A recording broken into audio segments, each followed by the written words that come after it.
ओम शांति।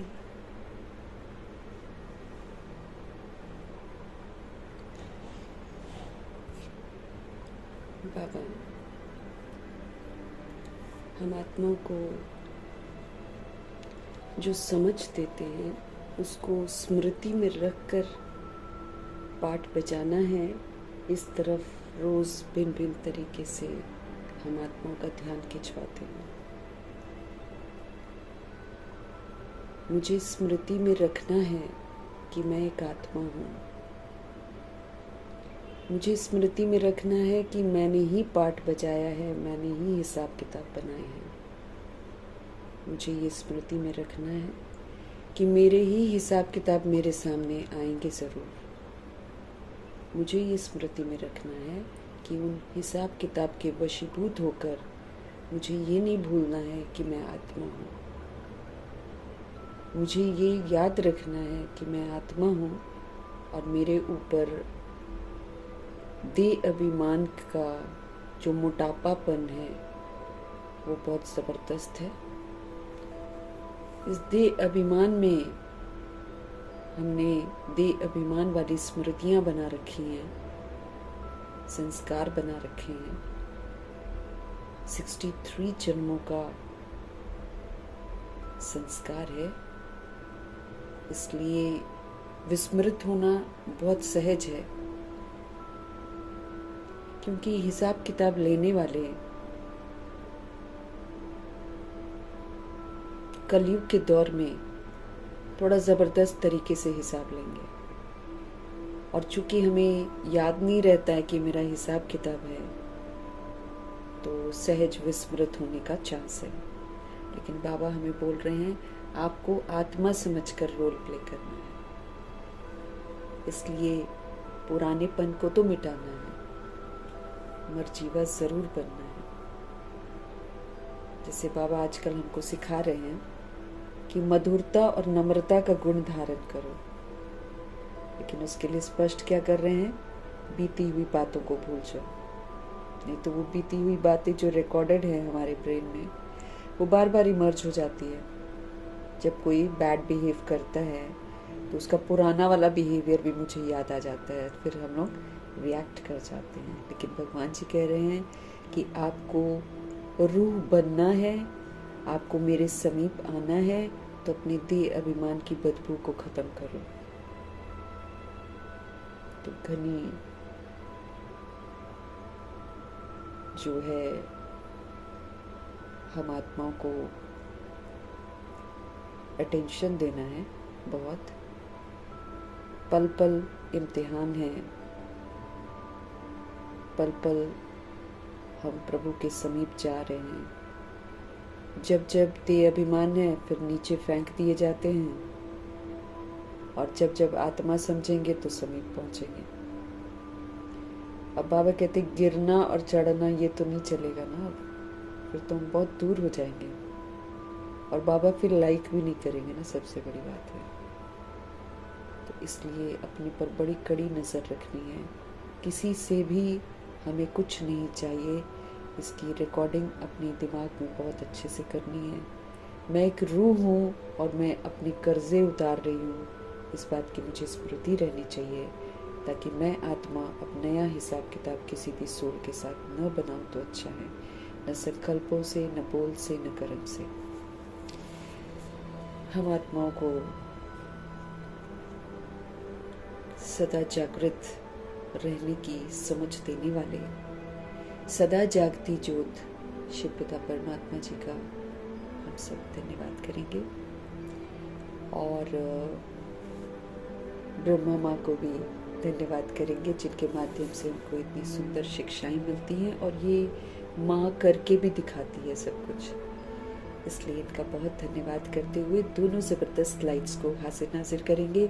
हाजिर नाजिर करते हुए उनके महावाक्य शिव बाबा के उन्हीं से समझेंगे, स्टूडेंट बनकर समझेंगे। स्टूडेंट की स्मृति रखनी है कि हम गॉडली स्टूडेंट्स हैं, हम भगवान से पढ़ रहे हैं। ये कोई साधारण पढ़ाई नहीं है, ये हम रूहों के लिए पढ़ाई है, जिससे हम रूहें निखरती हैं, हम रूहें पापों के बोझों से मुक्त होती हैं, हम रूहें जीना सीखती हैं। इस स्मृति से पढ़ना है कि भगवान मेरे लिए आए हैं, भगवान मुझे पढ़ा रहे हैं। इस रूहानी नशे में रहकर हमको बाबा से उनकी मीठी वाणी को समझना है। अब बाबा कहते हैं कि हमें सिर्फ अपने बारे में नहीं सोचना है, हमें वर्ल्ड की सारी सोल्स के बारे में सोचना है। तो इसीलिए जो भी हम पढ़ रहे हैं वो सबसे पहले तो प्रकृति, वायुमंडल और तत्वों के लिए समर्पित करेंगे। हमारे बाबा की मीठी मुरली की जो मीठी शिक्षाएं हैं, उसकी जो मिठास है, उसकी जो शक्ति है, वो सब तरफ फैले, सब तरफ, और फिर से सब कुछ समर्थ बने। दिल से दुआ करेंगे। मीठे बाबा की मीठी मुरली की समझ उन आत्माओं तक पहुंचे जो इस समय वृद्ध शरीरों में है लेकिन अनजान है, इसलिए घरों में सीमित हो गई हैं, तरह तरह की बातों में सीमित हो गई हैं, मोहताज हो गई हैं। ऐसी आत्माएं सशक्त बने, परमपिता परमात्मा के साथ उनका बुद्धि का योग लगे। हमारे मीठे बाबा की मीठी मुरली की समझ उन आत्माओं की बुद्धि पर दस्तक दे और उनका बुद्धि का योग परमात्मा के साथ लग जाए। दिल से हम सब दुआ करेंगे, उन आत्माओं के लिए समर्पित करेंगे जो हम आत्माओं के साथ अच्छा वाला पार्ट नहीं है, नकारात्मक पार्ट है और कहीं ना कहीं डिससेटिस्फैक्शन है और एक दूसरे से शिकवे शिकायत है। वो सारी आत्माओं के लिए प्रभु जी के महावाक्य समर्पित करेंगे। उन आत्माओं के मन से भी सारे शिकवे शिकायत खत्म हो, उनका बुद्धि का योग हम आत्माओं से हटे और सत्य परमपिता परमात्मा जी के साथ लगे। दिल से दुआ करेंगे, उन आत्माओं के लिए समर्पित करेंगे जो हमारे साथ लौकिक में कनेक्टेड हैं। उन आत्माओं के लिए समर्पित करेंगे जो आकारी शरीरों में हैं, जो गर्भ जेल में हैं और जो रोज शरीर छोड़ रहे हैं और फिर उनके जो संबंधी हैं वो दुखी हैं, परेशान हैं। किसी को ये पता ही नहीं है कि कार्मिक हिसाब किताब बड़े तेज़ गति से चुकते हो रहे हैं। लेकिन जो भी पीड़ित अवस्था में आत्माएं हैं, सभी की पीड़ाएं जो हैं वो परमपिता परमात्मा ही दूर कर सकते हैं क्योंकि वे ही उनके पिता हैं। तो सभी आत्माओं तक मीठे बाबा की समझ पहुँचे, हर आत्मा जागृत हो, हर आत्मा परमात्मा से जुड़े। हॉस्पिटलों में पीड़ित, घरों में पीड़ित आत्माएं, सभी आत्माओं को बुद्धि का सत्य परमात्मा के साथ लगे, सब सशक्त बने और सबका भला हो। फिर उन आत्माओं तक प्रभु जी की समझ पहुंचे जो प्राकृतिक आपदाओं के शिकार हैं, जो दैहिक हिंसाओं के शिकार हैं, जो माया के प्रकोप के कारण अलबेली हो गई हैं, तंत्र मंत्र के कारण अलबेली हो गई हैं। उन आत्माओं तक प्रभु जी की समझ पहुंचे जो वाम मार्ग में चली गई हैं और जो वाम मार्ग में जाने की तैयारी कर रही हैं। सबको पवित्रता आकर्षित करे, आत्माएं बच जाए आत्मघात करने से। दिल से हम सब दुआ करेंगे। उन आत्माओं के लिए प्रभु जी की समझ समर्पित करेंगे जो कुमार कुमारियों के शरीरों में हैं, जो छोटे शरीरों में विराजमान आत्माएं हैं, जो अपनी संस्था बनाकर बैठे हैं, खुद तो गुमराह हैं, दूसरों को भी गुमराह करे जा रहे हैं। भिन्न भिन्न सत्ताओं के प्रति, भिन्न भिन्न वर्गों के प्रति, भिन्न भिन्न मठपंथों के प्रति, सभी के प्रति हम यही दिल से दुआ करेंगे कि सभी आत्माओं तक प्रभु जी की समझ पहुँचे, आत्माओं में जागृति आए। ये जो धर्म के नाम पर, जाति के नाम पर, नाम रूप के नाम पर, देश के नाम पर आत्माएं विस्मृत हो गई हैं और एक दूसरे से दुश्मनी कर रही हैं, वो फिर से प्यार के सूत्र में बंध जाए क्योंकि सबने बंधना है, सबने घर वापस जाना है। दिल से हम सब दुआ करेंगे। सबके लिए बाबा की मुरली समर्पित कर देंगे। मीठे बाबा की मुरली उन आत्माओं के लिए भी समर्पित करेंगे जो वैश्याएं बन गई हैं, जो गणिकाएं बन गई हैं और जो किन्नर बन गए हैं, जो देह के धंधे करते हैं और करवाते हैं। उन आत्माओं तक प्रभु जी की समझ पहुँचे, सब अपाहिजों तक प्रभु जी की समझ पहुँचे, अंधे बहरे लूले लंगड़े जितने भी हैं, ताकि उन आत्माओं को भी पवित्रता ही आकर्षित करे, कहीं वो ना विकारों के घेरे में आ जाए। दिल से हम सब दुआ करेंगे। यादव गौरव यमन बन के जितनी भी आत्माएं हैं जो इस विनाश के निमित्त हैं, उन तमाम आत्माओं के लिए भी मुरली समर्पित है। उन आत्माओं ने भी बदलना है विनाश करके, इसीलिए सभी तक बाबा की समझ पहुँचे, ये दिल से हम सब दुआ करेंगे। फिर भूत प्रेत आत्मा जो है उन आत्माओं तक प्रभु जी की समझ पहुँचे ताकि वो आत्माएं अब इधर उधर भटकना बंद करें और एक परमात्मा में एकाग्र हो जाए, वो भी पवित्र बने, घर वापस चलने के लिए तैयार हो जाए। उन आत्माओं तक प्रभु जी की समझ पहुँचे जो तंत्र मंत्र रिद्धि सिद्धियाँ कर रहे हैं, अघौरी बन गए हैं, तांत्रिक बन गए हैं, सभी आत्माओं तक प्रभु जी की समझ पहुँचे। दिल से हम सब दुआ करेंगे। अंग तस्करियाँ कर रहे हैं, ह्यूमन फ्लैश, एनिमल फ्लैश खा रहे हैं, सभी आत्माओं को सद्बुद्धि आए, आत्मा जानवर से भी बदतर हो गई है, फिर से जागृत हो, फिर से अपने स्वधर्म में लौटे। दिल से हम सब दुआ करेंगे। उन आत्माओं के लिए मीठे बाबा की समझ समर्पित करेंगे जो तरह तरह के नशे कर रहे हैं, तरह तरह के नशों से मुक्त होकर हर आत्मा जो है अब उसको ईश्वरीय नशा चढ़ जाए और वो प्रभु की बन जाए। दिल से हम सब दुआ करेंगे, अपने लिए भी हम दुआ करेंगे। और उन जगहों पर आत्माओं की, उन जगहों पर शिव बाबा की मुरली पहुँचे, समझ पहुँचे जहाँ अभी तक समझ पहुँची नहीं है, और अगर पहुँचती भी है तो आत्माएं कलयुग में मस्त हैं, इसलिए वो सुनना नहीं चाहती हैं। सब में बैराग आए और सब सत्य को जाने और सत्यता की तरफ मुड़े, यही हम दिल से दुआ करेंगे। अपने लिए भी हम दुआ करें कि हम आत्मा बनकर एक एक शब्द को बाबा से समझे और अपनी जिम्मेवारी समझे।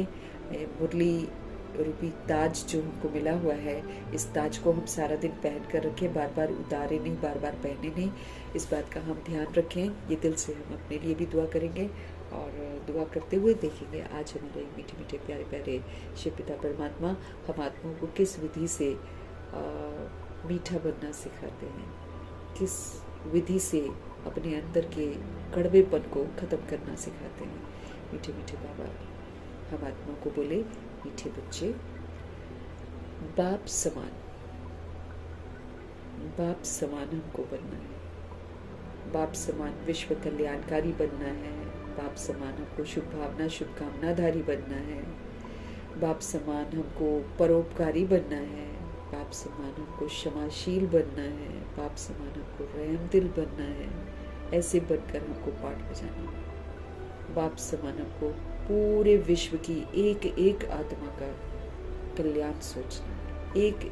एक भी नेगेटिव है तो भगवान जी हमको अपनाएंगे नहीं, एक भी, चाहे वो अजामिल हो चाहे वो कोई भी, एक के प्रति भी नेगेटिव नहीं चाहिए, तब प्रभु जी के समीप पहुंचेंगे। बाप समान रहम दिल बन, अनेकों को रास्ता बताओ। जो बच्चे दिन रात सर्विस में लगे रहते हैं वही बहादुर हैं, अपनी स्व सेवा भी और विश्व की सेवा भी, वही बहादुर है। मीठे मीठे बाबा स्पष्ट कर रहे हैं, मीठे बच्चे बाप समान रहम दिल बनो, बाप समान रहम दिल बनो। जैसे बाबा रहम करते हैं, हम आत्माओं पर रहम करते हैं, उनको सच्चाई से परिचित कराते हैं, ऐसे रहम दिल बनकर अनेकों को रास्ता बताने की समझ देते हैं। फिर स्पष्ट करते हैं कि जो बच्चे दिन रात सेवाओं में लगे रहते हैं वही बहादुर हैं। ये बहादुरी हमको दिखानी है और हमें बाबा ने हमेशा बोला है, सेवा मना स्व सेवा प्लस विश्व सेवा, दोनों का बैलेंस रखना है। ये नहीं कि हम सेवाओं में लग जाएं, इधर उधर प्रदर्शनी करें, सब कुछ करें और हम अपने पर ध्यान न दें। वो तो बाबा कहते वो नहीं, अपने ऊपर तो बहुत नजर रखनी है हमको, अपनी सेवा भी साथ साथ होनी चाहिए। ऐसी सेवा दिन रात हम करते रहें, जागृत होकर आत्माओं को जगाते रहें, तब हम बहादुर कहलाएंगे। प्रश्न है मीठे बाबा का, ऊंची तकदीर का मुख्य आधार किस बात पर है? अगर हम चाहते हैं हमारी ऊंची तकदीर बने तो उसका मुख्य आधार किस बात पर है? उत्तर है मीठे बाबा का, ऊंची तकदीर हमारी तब बनेगी जब हम याद की यात्रा पर रहेंगे। हम करेंगे याद, फिर बाबा बन जाएंगे हमारे सुरक्षा कवच, हमको गलत नहीं करने देंगे, ये तो गारंटी है। हम गलत ही तब करते हैं जब हम कंबाइंड नहीं रहते हैं, जब हम बाबा को याद नहीं करते हैं, तब हम सारी गलतियां ये करते हैं। तो अगर हम आत्माएं चाहते हैं कि ऊंची तकदीर बनाएं, तो प्रभु जी हमारा ध्यान खिंचवाते हैं कि याद की यात्रा पर रहो। जितना जो याद करता है उतनी ऊंची तकदीर बनाता है। जितना हम शिव बाबा को याद रखेंगे, उतना हम श्रेष्ठ पाठ बजाएंगे, उतना ऊंची तकदीर बनेगी। शरीर के निर्वाह अर्थ कर्म करते बाप और वर्षे को जरूर याद करते रहना, क्योंकि कहीं ऐसा न हो कि शरीर निर्वाह ही हम करते रह जाए, क्योंकि वो तो शरीर के लिए निर्वाह है ना, वो तो शरीर के साथ यहाँ रह जाएगा। अब रूह ने आगे की यात्रा करनी है, इसीलिए बाप और वर्षे को याद करना बहुत जरूरी है, क्योंकि यहाँ का तो निमित्त मात्र करना है। वो तो जी रहे हैं, बॉडी है, इसलिए खाना चाहिए, रहने का स्थान चाहिए, तो शरीर निर्वाह करना, वो तो हमने विस्तार किया है, तो उसका हमको निर्वाह करना है। लेकिन उसमें डूब नहीं जाना है, क्योंकि वो तो आज शरीर में है तो चल रहे हैं, कल शरीर छूट जाएगा तो सब कुछ यही रह जाएगा। लेकिन जो मेरे साथ रूह के साथ जाना है, उस पर तो विशेष मुझे ध्यान देना है। अंतिम जन्म है ये, दोबारा गर्भ जेल में जाने की तमन्ना रखनी नहीं है, ऐसा कोई कर्म करना नहीं है कि दोबारा गर्भ जेल में जाए। इस दौर में, गंदगी के दौर में, वो तो बड़ा कष्टदायक होगा, उसमें तो नहीं जाना है। लेकिन बाबा के पास अगर जाना है, एडवांस पार्टी में अगर जाना है, तो फिर कर्म भी तो फिर हमारे अच्छे होने चाहिए। इसलिए कर्म करते भी बाप और वर्षे को याद करते रहना है, ताकि मेन ध्यान जिस तरफ रहना चाहिए, जो करना है वो तो करते जाएं। बाप को याद करते जाएं, पाप भस्म होते जाएं, वर्षे को याद करते जाएं तो वर्षा भी कमाते जाएं, क्योंकि बिना कमाए एक भी चीज हमको मिलने वाली नहीं है। तो इसलिए बाबा हमारे को ध्यान खिंचवा रहे हैं कि ये समय है तकदीर को ऊंचा बनाने का, लेकिन उसका आधार स्पष्ट कर रहे हैं कि याद की यात्रा पर फिर रहो। याद में रहकर ऑफिस का काम भी कर सकते हैं, याद में रहकर हम आ जा सकते हैं इधर उधर अगर हमको चाहिए, ताकि कोई गलती ना हो। नहीं तो याद से विस्मृत होंगे तो जाते जाते 100 गलतियां कर जाएंगे। इसीलिए है ना, देह अभिमान आ जाएगा। हाँ, उसके लिए भगवान जी कहते हैं इंद्रप्रस्थ है ना कि निवासी हम नहीं बन पाएंगे अगर हमारे अंदर में जरा सा भी देह का अभिमान होगा, जरा सा भी, तो बदबू आ जाएगी, हमको मधुबन में घुसने नहीं दिया जाएगा। आखिरी वाला जो टाइम होएगा ना, उसमें बाबा के घर में वो आत्माएं नहीं प्रवेश कर सकेंगे जिन्होंने देह अभिमान को खत्म नहीं किया होगा। तो ये जो याद की यात्रा है, इस पर रहेंगे ना तो देह अभिमान से बचे रहेंगे। तो ये तो देह अभिमान तो कभी भी पनप जाता है। तो हमको याद की यात्रा पर बहुत अटेंशन देना है। हमारे मीठे परमात्मा हम आत्मा को समझ देते हैं कि जितना जो याद करता है उतनी ही ऊंची तकदीर बना पाता है, क्योंकि जब वो याद में रहता है तो उसके पाप भी भस्म हो जाते हैं। जब वो याद में रहता है तो एक्यूरेसी से पाठ भी बजाता है। शरीर निर्वाह करो, बाबा कहते हैं, कर्म करो, लेकिन याद में रहकर करो, क्योंकि पाप भी तो भस्म करने हैं। अलग से बैठकर अगर हम शरीर निर्वाह करते हैं और हम देह अभिमान में आए जा रहे हैं, है कि नहीं, तो याद नहीं कर रहे हैं, तो मेरे तो पाप भस्म तो हो नहीं रहे हैं, वो 63 जन्म के जो मेरे सिर पर पड़े हैं। लेकिन ये जो अभी हम करते जा रहे हैं देह अभिमान में, इसका फिर हम कब चुकता करेंगे? इससे आत्मा मोटी हो जाती है। अवज्ञाओं से, कल बाबा ने समझाया, अवज्ञाओं से आत्मा मोटी हो जाती है। गलत खान पान से शरीर मोटा होता है, लेकिन आत्मा पर भी तो मोटापापन आता है, वो बाबा की अवज्ञा करके आता है। फिर सिर भारी, खुशी गायब, फिर बोझ पे बोझ, बोझ पे बोझ हम पर चढ़ता है। इसलिए बाबा को बोल रहे हैं कि शरीर निर्वाह करो लेकिन याद को मत भूलो, नहीं तो और घने पाप हम करते जाएंगे और घने पाप कर देंगे, बाबा से दूर हो जाएंगे, याद ही नहीं कर पाएंगे, तो शरीर निर्वाह करने के बाद जब घर पहुंचेंगे तब भी कुछ नहीं कर पाएंगे। तो घाटा किसको हो जाएगा? आत्मा को घाटा हो जाएगा। आत्मा जो जब शरीर छोड़ती है तो बिल्कुल अकेली होती है। इसलिए हमें बाप को भी याद करना है और वर्षे को भी याद करते रहना, ताकि इधर से हम वंचित न हो जाएं। तब जाकर हमारी तकदीर जो है ना ऊंची बनती जाएगी।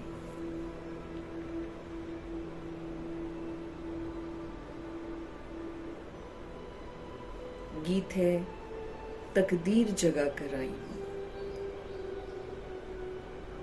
है ना। भगवान जी का परिचय मिल गया तो तकदीर जगी हुई है ना, और मिल गया और समझ में आया और स्वीकार किया तो तकदीर जगी हुई है ना। अब कई सुनते ही नहीं है, अब द्वापर युग कलयुग की सोच सुनती नहीं है, तो तकदीर नहीं जगी हुई है ना। तो हम तो एटलीस्ट आ गए हैं और भगवान से पढ़ रहे हैं, तो तकदीर जगी हुई है ना। तो तकदीर जगा कर आए हैं, अब इसको सुंदर बनाना है। एक तकदीर तो है कि भगवान मिला, परिचय मिला, अब भगवान को अपने साथ रखना है, उनसे सब कुछ प्राप्त करना है, वो वाली तकदीर की तस्वीर बनानी है। ओम शांति। बच्चे जब पैदा होते हैं तो अपने साथ कर्मों अनुसार तकदीर ले आते हैं, है कि नहीं? कैसे कह सकते हैं कि मेरा बच्चा है? सोल जो आती है वो अपने साथ कर्म लेकर आती है। अभी तो वो टाइनी टॉट है, अब उसने कहाँ कर्म किए हैं जो कि उसकी जन्म पत्री बन जाती है। देखो, हम लोग जब बाबा से नहीं समझते हैं तो उनको इन बातों पर ध्यान नहीं जाता है। बच्चा पैदा होते ही पत्री बनती है, अभी तो उसने कर्म नहीं किए तो पत्री कहां से बन गई? तो बाबा स्पष्ट करते हैं, पहले के कर्मों की पत्री लेकर आया है। इसीलिए जितना मर्जी हम पत्री के उपाय करें, उसमें 70% हमारा उपाय हो जाता है। 70% तक चलो ग्रहचारी से मुक्त होते, किसी को दान दिया, किसी को कुछ किया। 30% वो तकदीर मेरी जो बिगड़ी हुई है वो ठीक तभी होगी जब हम अपने कर्मों को सुधारेंगे। 70% जन्मपत्री उपाय है, 30% हमको अपने आप को चेंज करना है, और चेंज कैसे करना है वो बाबा सिखाते हैं।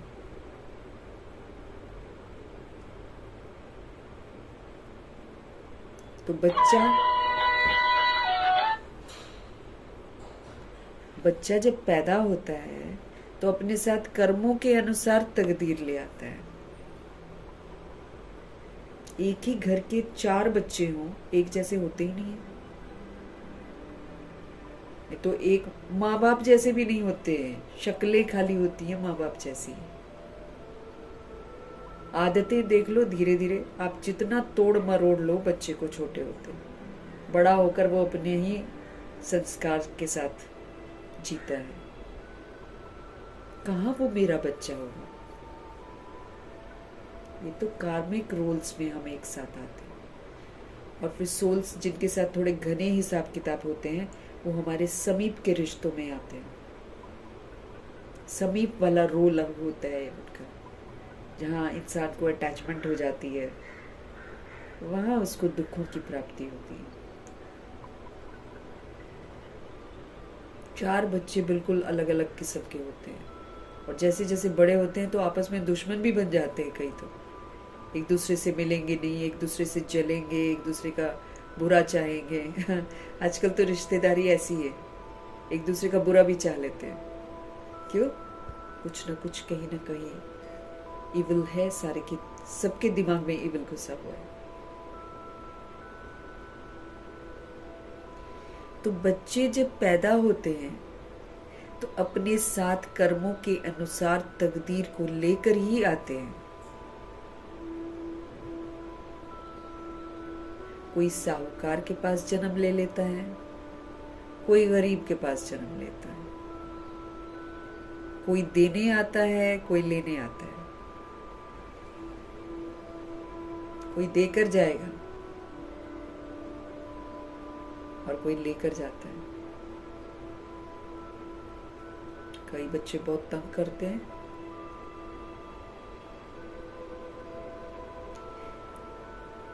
बाप भी समझते हैं कि वारिस आया है। जिसके भी घर पैदा होते हैं तो वो लोग क्या बोलते हैं, वारिस आया।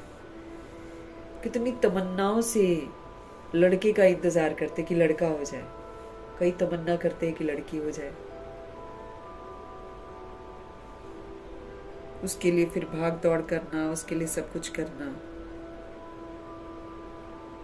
और फिर अंत में गालियां भी खाना, सब कुछ होता है। तो जिसके घर में बच्चा पैदा होता है वो सोचता है वारिस आया। जैसे जैसे दान पुण्य किया है ना, उस अनुसार जन्म मिलता है। क्या किया पिछले जन्म में, क्या नहीं किया, उसके अनुसार हमको जन्म मिलता है।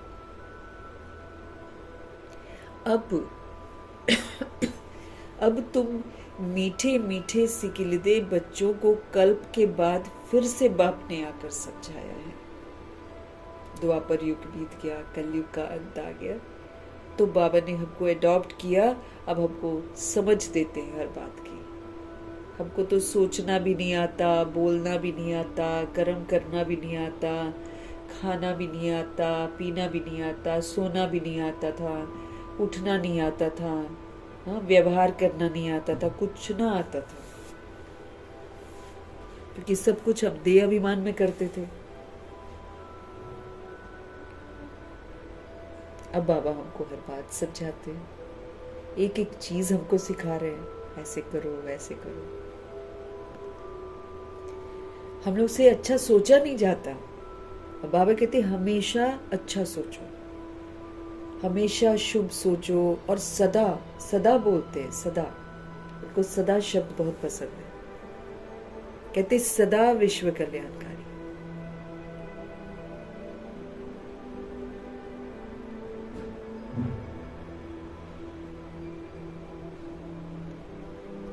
अब हम वो नहीं हमसे होता। शुद्ध संकल्पों का स्टॉक जमा नहीं होता। हमेशा ही हम समर्थ सोचे वो नहीं होता। कभी वीक थॉट्स, कभी समर्थ थॉट्स, ऐसे करते। समर्थ के लिए हमको मेहनत करनी पड़ रही है। उसके लिए बाबा बोलते हैं कि सोने से पहले 10 संकल्प करो, सुबह उठते ही वही 10 संकल्प करो, लगातार करते रहो करते रहो करते रहो। क्या समझ देते, तुम अपनी सोच से ही गिर जाते हो। कमजोर सोचते हो तो कमजोर ही होते जाते हो। अब तुम शक्तिशाली सोचो तो तुम शक्तिशाली हो जाओगे। हमको रोज बोलते हैं 10 अच्छे वाक्य सोचने के लिए हमको सोचना पड़ता है, और बुरा सोचना हो तो, व्यर्थ सोचना हो तो 1 घंटे में 100-200 व्यर्थ सोच लेंगे, 100 बुराइयां कर देंगे मतलब हम 1 घंटे में। इतनी गंदी आदत हमको पड़ गई। और यहाँ सारे जहान के लिए, सभी आत्माओं के लिए हम शुभ सोचे, उसमें हमको मेहनत करनी पड़ती है।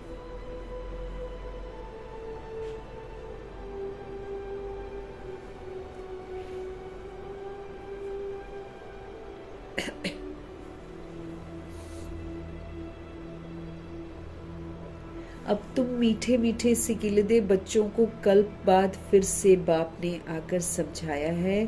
बच्चे भी जानते हैं कि हम अपनी तकदीर लेकर आए हैं बाबा के पास। स्वर्ग की बादशाही की तकदीर ले आए हैं। ये तकदीर है, बाबा के पास आए ना, तो हमारे पास ये तकदीर है कि स्वर्ग की बादशाही की तकदीर लेकर आए हैं।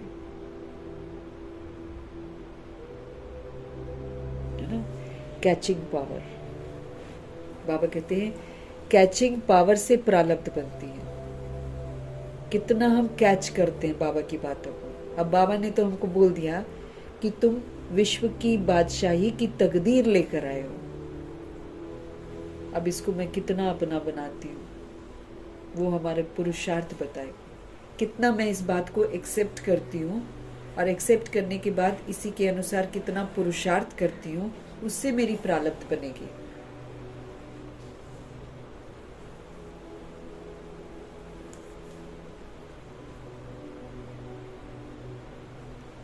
तो बच्चे भी जानते हैं कि हम अपनी तकदीर ले आए हैं, स्वर्ग की बादशाही की तकदीर ले आए हैं, जिन्होंने अच्छी तरह से जाना है और बाप को याद कर रहे हैं। जिन्होंने अच्छी तरह से इस बात को जान लिया है ना, वो बाप को याद कर रहे हैं। याद के साथ तकदीर का कनेक्शन है, क्योंकि पाप भी तो भस्म करने हैं हमको। क्या समझ दे रहे हैं बाबा? याद के साथ तकदीर का कनेक्शन है। जन्म लिया है तो बाप की याद भी तो होनी चाहिए ना। अगर हमने जन्म लिया है तो फिर बाप की याद भी तो होनी चाहिए। जितना हम याद करेंगे उतनी हमारी तकदीर ऊंची रहेगी।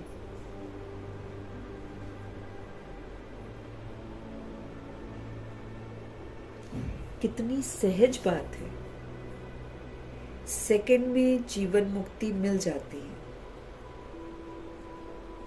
कितनी सहज बात है, सेकंड में जीवन मुक्ति मिल जाती है। अगर हम रियलाइज कर ले ना, तो बाबा कहते हैं सेकंड में जीवन मुक्ति मिल जाती है। मम्मा को देखो, बाबा को देखो,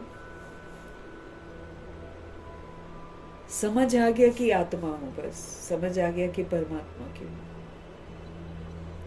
कलयुग से मुक्त ही हो गए वो लोग दोनों जने, देखा ही नहीं पीछे मुड़कर, बस अच्छा पार्ट बजाना है, इधर ध्यान दे दिया, उनका सारा हिसाब किताब सेटल हो गया।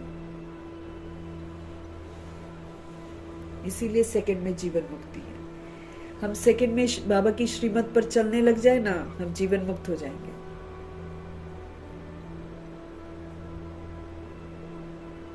बाबा कह रहे हैं तुम आए हो सुखधाम की तकदीर प्राप्त करने। तुम किस लिए आए हो? तुम आए हो सुखधाम की तकदीर प्राप्त करने। हमको याद रखना है ना सारा कुछ। अभी हर एक पुरुषार्थ कर रहे हैं। भगवान तो ऑफर करते ऊंची ऊंची चीजें, लेकिन उसको प्राप्त करना है। ऐसे वो मेरे को नहीं मिलेगी, मुझे उसको प्राप्त करना है। तो तुम आए हो सुखधाम की तकदीर प्राप्त करने।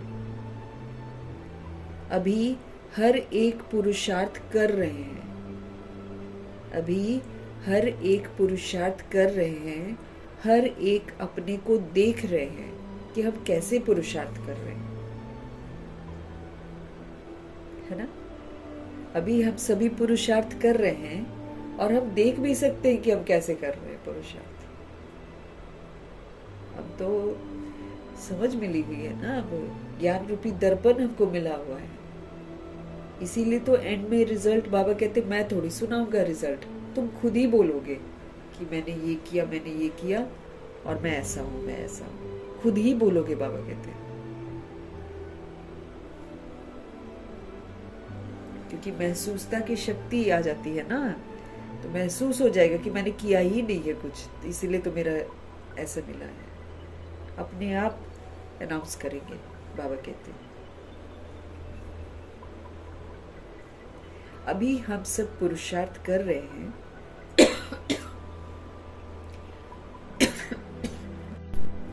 अभी हर एक पुरुषार्थ कर रहे हैं और हर एक अपने को देख भी रहे हैं कि हम कैसे पुरुषार्थ कर रहे हैं। जैसे मम्मा बाबा और सर्विसेबल बच्चे दादियां पुरुषार्थ करते हैं, उनको फॉलो करना चाहिए, है ना। मम्मा बाबा की लाइफ भी स्पष्ट है, फिर दादियों की लाइफ कितनी स्पष्ट है।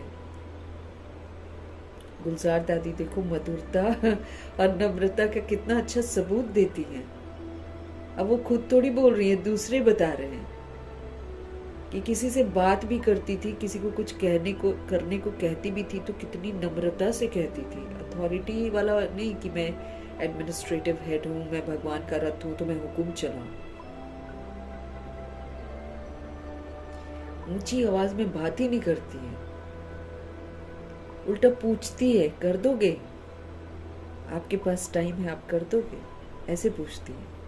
दिस इज मधुरता एंड नम्रता ना। छोटे छोटे आयु सबको आप बोलती हैं और सबसे पूछती हैं कि ऐसा कर दोगे। कौन नहीं करेगा कौन नहीं करेगा। इसलिए कल बाबा ने बोला ना, अगर तुम ये 2 गुण यूज कर लोगे तुमको सफलता ही सफलता है। हर आत्मा सहयोगी बन जाएगी। देखो करके दिखाया है। बिंदी क्या होती है, करके दिखाया है। कितनी भी अस्त व्यस्तता हो जाए शांत रहती थी, करके सिखाया ना। ये है बाबा की शिक्षाएं जो हमको प्रैक्टिकल में करनी है और हमेशा करनी है। ये नहीं कि हम कहीं कर रहे हैं कहीं नहीं। वो तो अकेले में भी वैसी थी।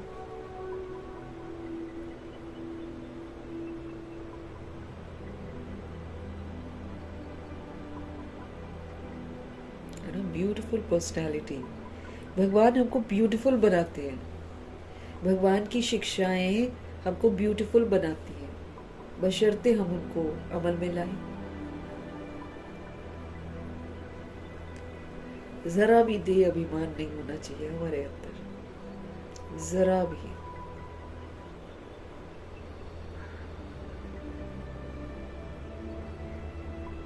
जिससे मम्मा बाबा और सर्विसेबल बच्चे दादियां पुरुषार्थ करते हैं, उनको फॉलो करना चाहिए। अब उन्होंने करके दिखाया ना, तो हमको भी वैसे ही करना है। हमारे पास तो बहुत सारे, हमारे आगे तो बहुत सारे एग्जाम्पल्स हैं। सबसे पहले तो ब्रह्मा जी हैं।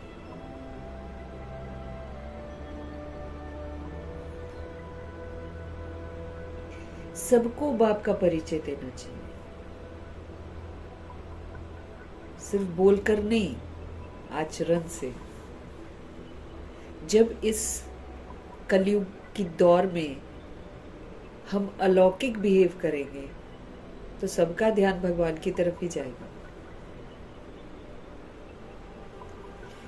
जब हम आत्मा बनकर रोल प्ले करेंगे ना सभी के साथ, तो सबका ध्यान परमात्मा की तरफ ही जाएगा। ऐसे परिचय देना है।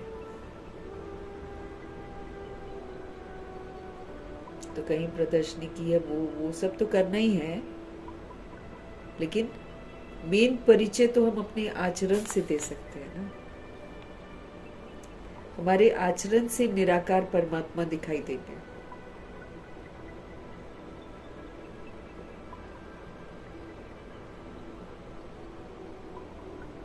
तो सबको बाप का परिचय देना चाहिए। बाप का परिचय दिया तो रचना के आदि मध्य अंत का भी आ जाएगा।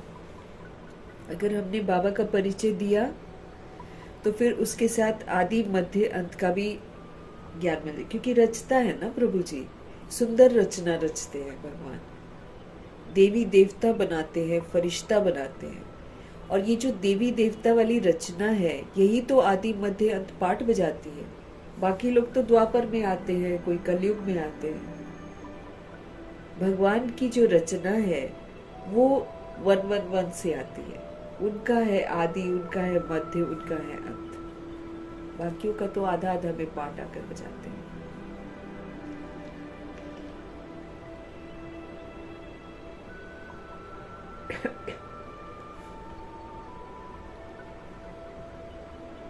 ऋषि मुनि आदि कोई भी रचता और रचना के आदि मध्य अंत का नॉलेज दे ही नहीं सकता है। ये सब ऋषि मुनि कब आते हैं? द्वापर युग में आते हैं। ये तो मनुष्य हैं, तो ये थोड़ी बता सकते हैं। इसीलिए ये शुरू वाले तो बोल देते कि हमको नहीं मालूम है। अभी वाले बोलते कि हम ही शिव हैं, तुम हम ही को भगवान मान लो। ऋषि मुनि आदि कोई भी रचता और रचना के आदि मध्य अंत की नॉलेज दे ही नहीं सकते हैं। अभी तुम्हारी बुद्धि में सारा चक्र स्मृति में रहता है। ऋषि मुनि नहीं दे सकते, हम लोग बता सकते हैं कि हम लोगों ने भगवान से सुना है। अभी तुम्हारी बुद्धि में सारा चक्र स्मृति में रहता है कि कैसे सृष्टि शुरू होती है, कैसे मध्य में आती है और फिर कैसे अंत होता है।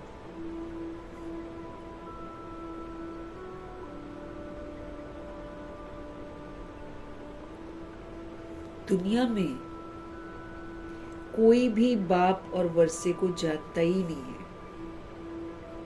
सब नास्तिक हैं। दुनिया में कोई भी बाप और वर्षे को नहीं जानते। तुम बच्चे अब बाप को और अपनी तकदीर को जानते हो। हम आत्माएं अभी जानते हैं, अपने बाबा को भी जानते हैं, अपनी तकदीर को भी हम जानते हैं। अब हमको क्या करना है?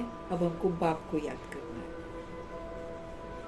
अब हमको बाप को याद करना है। तो बाबा हमको क्या बोल रहे हैं? तुम बच्चे अब बाप को भी जानते हो, अपनी तकदीर को भी जानते हो। अब बाप को याद करना है। अब हम जान गए तकदीर कैसे बनती है, बाबा को भी जान गए। तो अब तो फिर बाबा क्या कहते हैं कि अब तो हमको क्या करना चाहिए? बाप को याद करना चाहिए। शरीर निर्वाह अर्थ कर्म भी करना है, घर बार भी संभालना है। कोई निर्बंधन है तो वो अच्छी सर्विस कर सकते हैं, जिनको कोई बंधन नहीं है वो अच्छी सर्विस कर सकते हैं। बाल बच्चे कोई नहीं है तो उनको सर्विस करने का अच्छा चांस है। स्त्री को पति व बच्चों का बंधन होता है, अगर बच्चे नहीं हैं तो बंधन मुक्त ठहरे ना, तो वो जैसे कि वानप्रस्थी हो गए।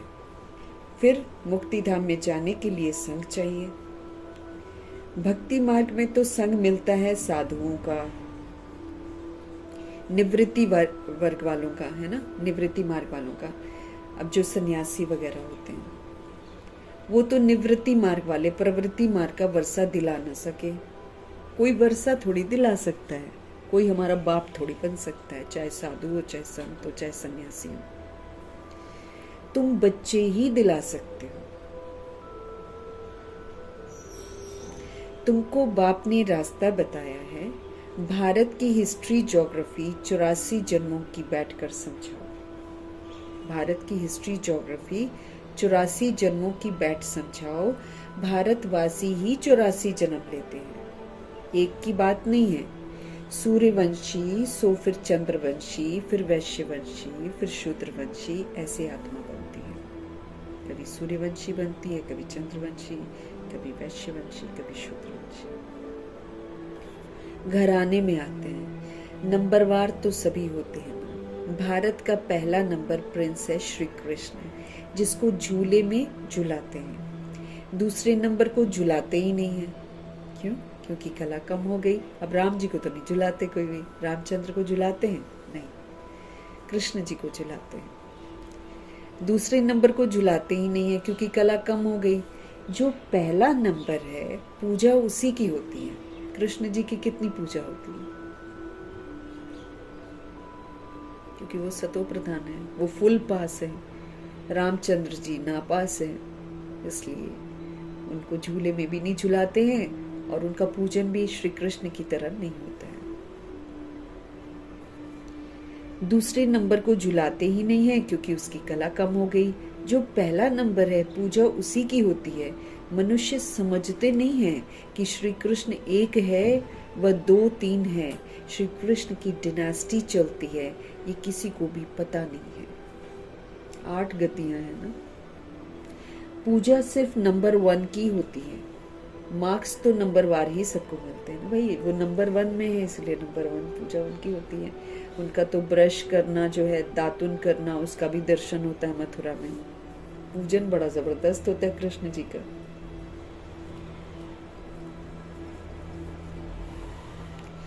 बाबा कहते हैं जो नंबर 1 है उनका पूजन होता है। ना, बाकी तो नंबरवार बनते हैं, मार्क्स तो नंबरवार ही मिलेंगे ना।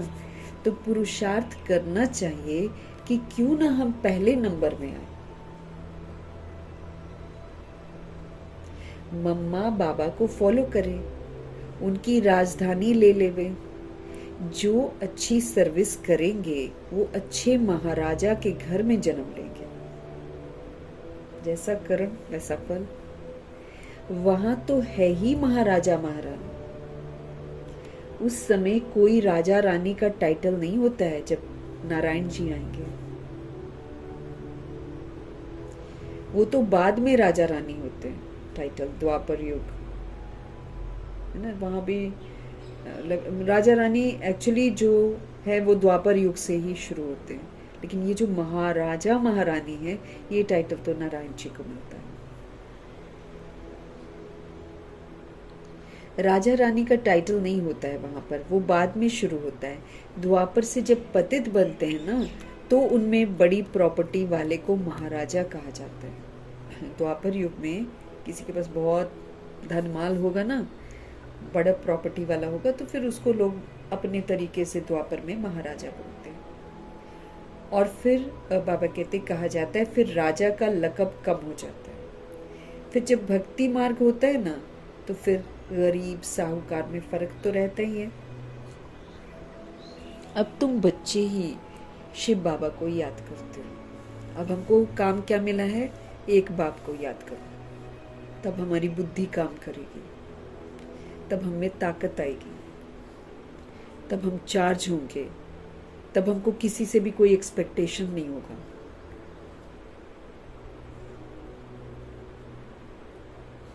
अब तुम बच्चे ही शिव बाबा को याद करते हो और उनसे वर्षा ले रहे हो, और सत्संगों में मनुष्य बैठकर कथा सुनाते हैं। मनुष्य मनुष्य को भक्ति सिखलाते हैं।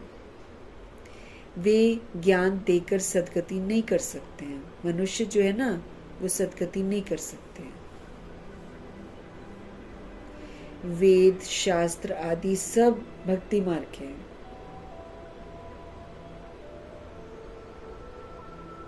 वेद शास्त्र आदि सब हैं भक्ति मार्ग के। सदगति वो तो ज्ञान से ही होती है। समझ से जब हम चलते हैं, जब समझ का पाठ बजाते हैं, जब रूह बनकर पाठ बजाते हैं, तब सदगति होती है। उसके बिना सदगति नहीं होती है। ज्ञान से ही सदगति होती है। मनुष्य नहीं कर सकते हैं ये कार्य। वेद शास्त्र आदि सब है भक्ति मार्ग के। सदगति तो ज्ञान से ही होती है। पुनर्जन्म को भी मानते हैं लोग। बीच में तो कोई भी वापस घर जा नहीं सकते। अंत में ही बाप आकर सबको ले जाते हैं। इतनी सब आत्माएं कहाँ जाकर ठहरेगी? कितनी आबादी है। बॉडी से देखो तो कितने सारे लोग हैं। तो अब इतनी सारी जो बिंदियां हैं इनके अंदर में, वो सारी कहाँ जाकर ठहरेंगी? सब धर्म वालों के सेक्शन तो अलग अलग है ना, तो ये भी समझाना है। वहाँ भी जाकर अलग अलग सेक्शन में रहेंगे साथ में ही, लेकिन वो जैसे ना ऊपर जो जैसे तना होता है, तने की तरह ही तो ऊपर सबसे पहले होंगे, और फिर देखो उसके बाद फैलाव है। फैलाव में हर आत्मा जो है ना, जो क्राइस्ट को मानती है, वो क्राइस्ट वाले सेक्शन में चली जाएगी। जो ऐसे जाकर वो लोग रहेंगे, क्योंकि वो लोग अंत तक क्राइस्ट को ही मानेंगे। फिर जाकर उनको पता चलेगा कि भगवान कौन है।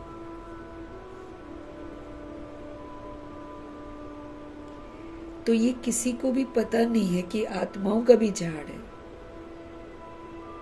सब धर्म वालों के सेक्शन तो अलग अलग है ना, लेकिन तो ये भी समझाना है कि ये किसको पता नहीं है कि आत्माओं का भी झाड़ है। तुम बच्चों की बुद्धि में सारे झाड़ का ज्ञान रहता है, पूरे वृक्ष का ज्ञान रहता है। आत्माओं का झाड़ भी है, जीव आत्माओं का भी झाड़ है, सोल्स का भी है, और फिर बॉडी में बॉडीली बीइंग्स का भी पेड़ है। बच्चे जानते हैं कि हम ये पुराना शरीर छोड़कर अब घर जा रहे हैं। हमको याद रखना है कि हम सोल्स को अब ये बॉडी छोड़नी है, अब घर वापस जाना है। पहले तो हम छोड़ रहे थे तो यहीं पर घूमे जा रहे थे, लेकिन अब छोड़कर घर जाना है। ड्रामा पूरा हुआ है, दोबारा शुरू होगा।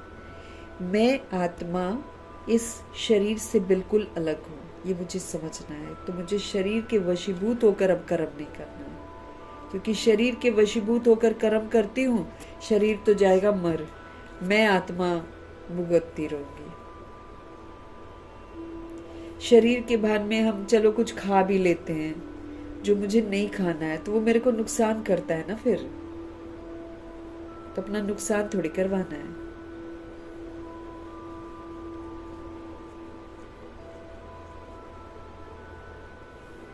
बच्चे जानते हैं कि हम ये पुराना शरीर छोड़कर घर जा रहे हैं। मैं आत्मा इस शरीर से बिल्कुल अलग हूं, ये समझना गोया जीते जी मरना। हर समय मेरे को ये समझना है। क्यों? क्योंकि मुझ आत्मा ने ही देह में आकर पाप कर रखे हैं। अब मुझ आत्मा को ही पुण्य आत्मा बनना, तो ध्यान देना पड़ेगा ना भाई, कि आत्मा ही जाएगी वापस, आत्मा ही ट्रिब्यूनल में भी सामने खड़ी होगी, आत्मा ही धर्मराजपुरी में अटकेगी और भुगतेगी। होगी बॉडी में, चाहे साकार बॉडी हो चाहे आकार बॉडी हो। ट्रिब्यूनल के सामने तो हम आकारी बॉडी में जाएंगे, जहां आपको एकदम रियलाइजेशन रहेगा स्पष्ट कि मैंने गलत किया, मैंने गलत किया, मैंने गलत किया।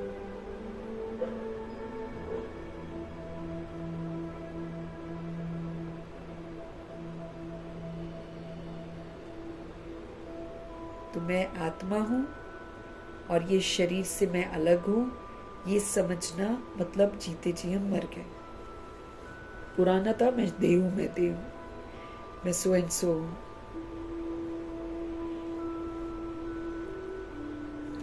आप मुए मर गई दुनिया। जब हम इस विधि से मरते हैं तो फिर मेरे लिए तो दुनिया मर गई ना। अब वो दैहिक वाला रिश्ता खत्म सबके साथ, अब रूह का रिश्ता है भैया, रूहों को जगाना है। मित्र संबंधी आदि सबको छोड़ दिया बुद्धि से। बुद्धि से हम समझेंगे कि ये बच्चा नहीं है, ये युगल नहीं है, बुद्धि से समझेंगे हम। अब है हम सोल, है हम परमात्मा के बच्चे। अब बॉडी लेकर हम बोले कि है मेरा ये है, मेरा ये है, मेरा ये है, तो ड्रामा हमको बार बार सिखाता है तुम्हारा कुछ नहीं है, तुम्हारा कुछ नहीं है, तुम्हारा कुछ नहीं है, तुम्हारा कर्मा है। अब फिर हम क्यों समझते रहे कि ये मेरा मित्र है, मेरा संबंधी है। जब हम मर गए जीते जी कि मैं आत्मा हूं, इस शरीर से अलग हूं मैं, तो मेरी तो जिंदगी बदल गई ना। फिर आत्मा हूं तो फिर मेरा तो परमात्मा के सिवाय और कोई है नहीं, रियलिटी है ये। बॉडी के भान होता है तो इंसान सोचता है मेरा ये है, मेरा ये है, मेरा ये है। आत्मा सोचती है बॉडी के भान में ये मेरा है, मेरा है, मेरा है। उसको ड्रामा सिखाता है तुम्हारा कुछ नहीं है, तुम्हारा कुछ नहीं है, तुम्हारा कुछ नहीं है। लेकिन कब सिखाते हैं? जब हम बॉडी छोड़ देते हैं। अभी है कि वापस घर जाना है, सतोगुणी बनकर जाना है। इसलिए अपना करेक्शन अब करना है कि मेरा कुछ नहीं है। तो इसलिए बाबा बोल रहे हैं कि जब आपको पता चल जाता कि मैं आत्मा हूं, शरीर से मैं अलग हूं, मतलब जीते जी हम मर गए। आप मुए मर गई दुनिया। फिर मित्र संबंधी आदि सबको बुद्धि से छोड़ दिया। ऐसे नहीं छोड़ना है, लेकिन बुद्धि से छोड़, मतलब बुद्धि से अब उस रिश्ते को अलौकिक बना देना है। अब उसको आत्मा देखना है, अब उसको प्रभु की अमानत के रूप में देखना है। खुद को भी प्रभु की अमानत ही समझना है। ट्रस्टी बनकर, सेवाधारी बनकर अब पाठ बजाना है।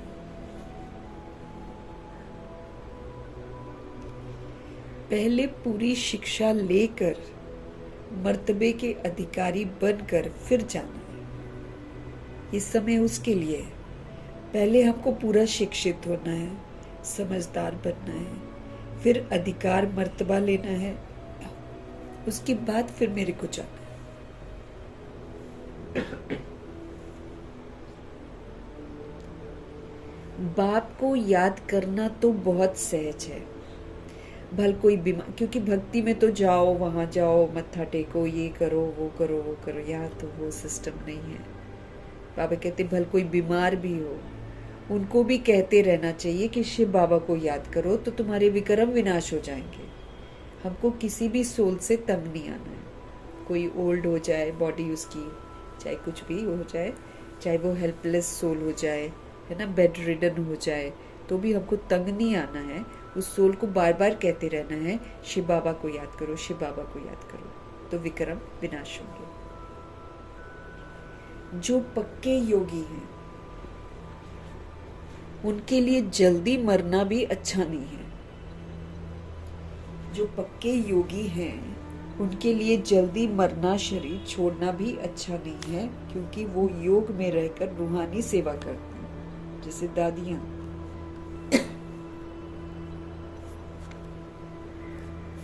रिपोर्ट देखो तो घनी बीमारियां हैं।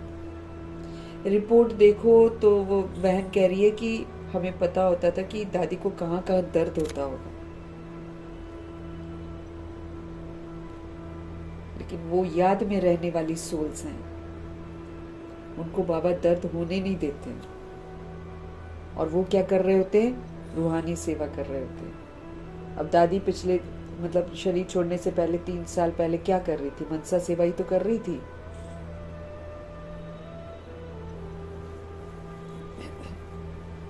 तो पक्के योगी है ना दादियां।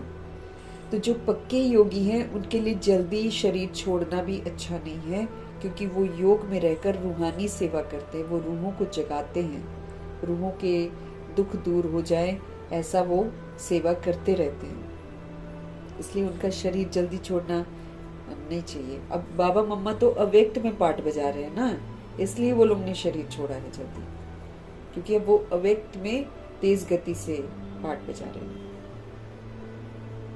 दादियां फिर यज्ञ को संभाल रही थी, उनका यहाँ पर बॉडी में रहना बहुत जरूरी था। मर जाएंगे तो सेवा कर नहीं सकेंगे। सेवा करने से अपना ऊंच मर्तबा बनाते रहेंगे और भाई बहनों की सेवा भी होती रहेगी, वो भी बाप से वर्षा पा लेंगे। हम आपस में भाई भाई हैं, एक बाप के बच्चे हैं। ये कॉन्सेप्ट दादियों को बिल्कुल क्लियर था, क्योंकि 14 वर्ष उन्होंने तप किया है इसका, ब्रिकुटी में देखने का तप किया है उन्होंने। तो इसीलिए वो सेवा करते हैं, उनका रहना बॉडी में बहुत जरूरी है, इसलिए काफी समय तक वो लोग बॉडी में रहें। ये वाला जो रूहानी सेवा है कि हम आपस में भाई भाई हैं, हम एक बाप के बच्चे हैं, ये वाली सेवा दादियां करती थी। बाप कहते हैं मुझे याद करो तो तुम्हारे विक्रम विनाश होंगे। आगे भी ऐसे ही कहा था, 5000 वर्ष पहले भी बाबा ने हमको ऐसे ही कहा था। किसको भी समझा सकते हो बहन जी अथवा भाई जी, तुम्हारी आत्मा तमो प्रधान बन गई है।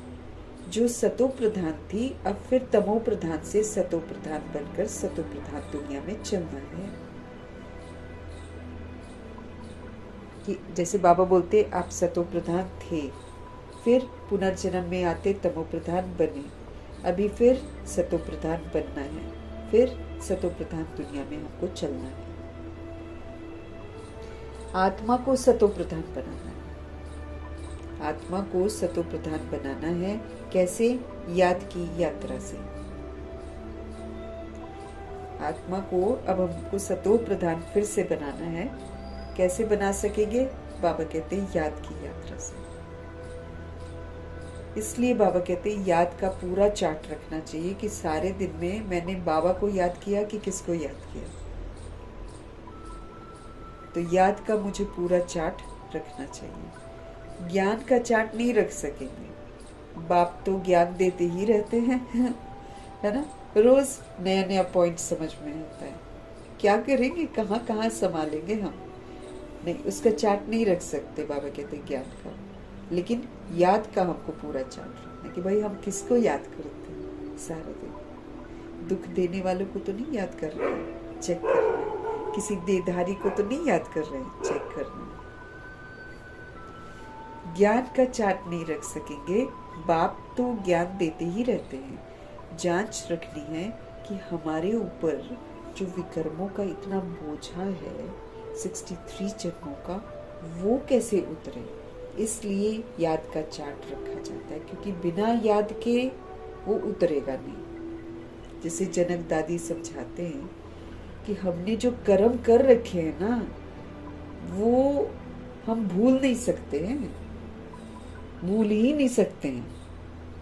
उल्टे कर्म जो भी कर रखे हैं सब याद रहेंगे, लेकिन बाबा को याद करते हैं तो बाबा ताकत से भुलवाते हैं। लेकिन याद तो मुझको करना पड़ेगा ना, तब तो मदद करेंगे बाबा।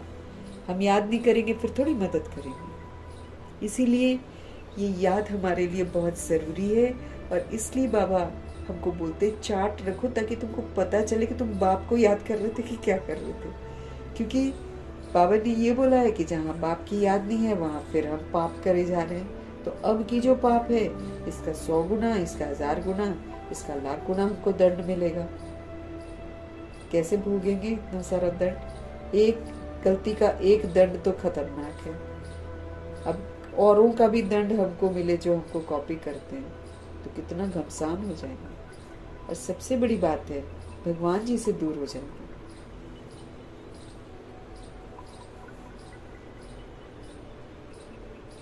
हमें याद का चार्ट इसलिए रखना है क्योंकि जांच रखनी है कि हमारे ऊपर जो 63 जन्मों के विकर्मों का बोझ है वो कैसे उतरे, इसलिए याद का चार्ट रखा जाता है।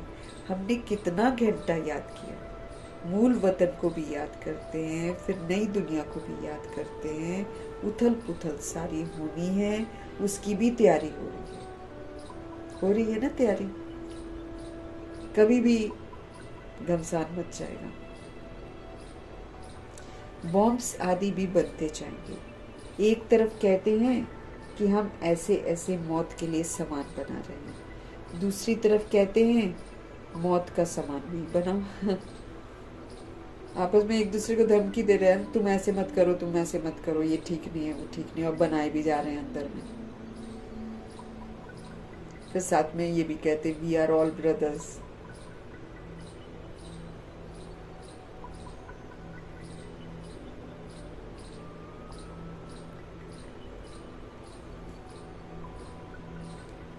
एक तरफ कहते हैं कि हम ऐसे ऐसे मौत के लिए सामान बना रहे हैं, दूसरी तरफ कहते हैं मौत का सामान नहीं बनाओ, समुद्र के नीचे भी मारने का सामान रखा है।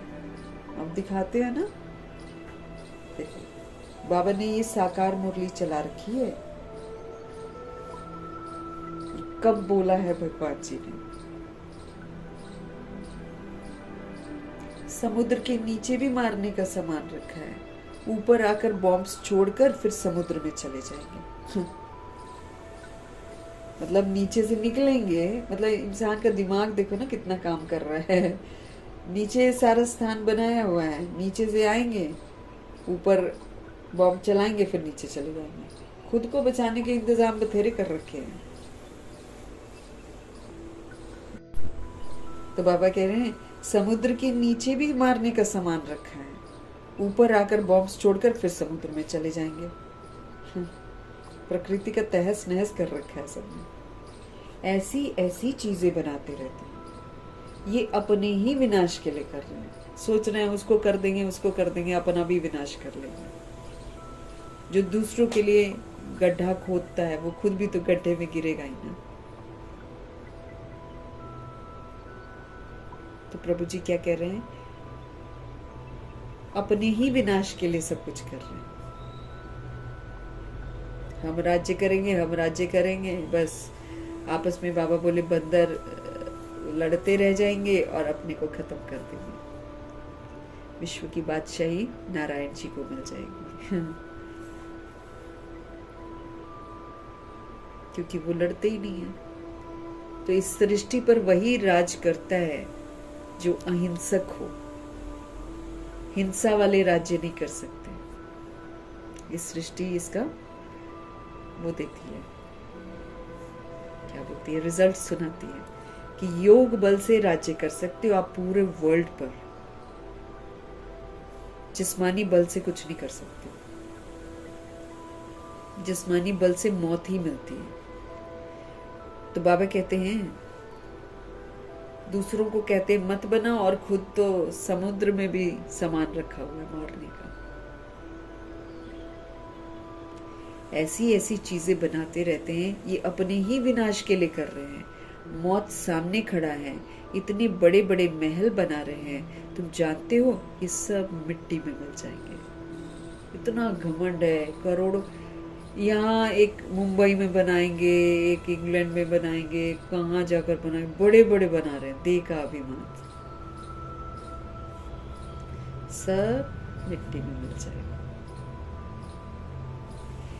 किनकी दबी रही गई धूल में, किनकी राजा खाए, किनकी चोर लूट ले जाए, किनकी आग जलाए, ऐसे सबकी प्रॉपर्टी खत्म होनी है।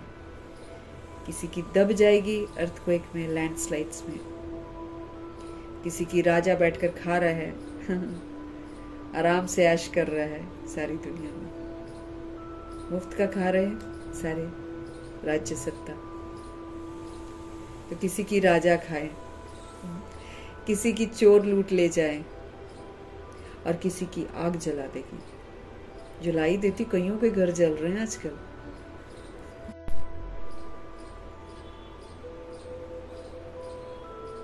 हमको बड़ा ध्यान रखना है हर एक बात का। इधर ध्यान देना, कितना देही अभिमानी बने हैं, कितना हम शिव बाबा को याद कर रहे हैं,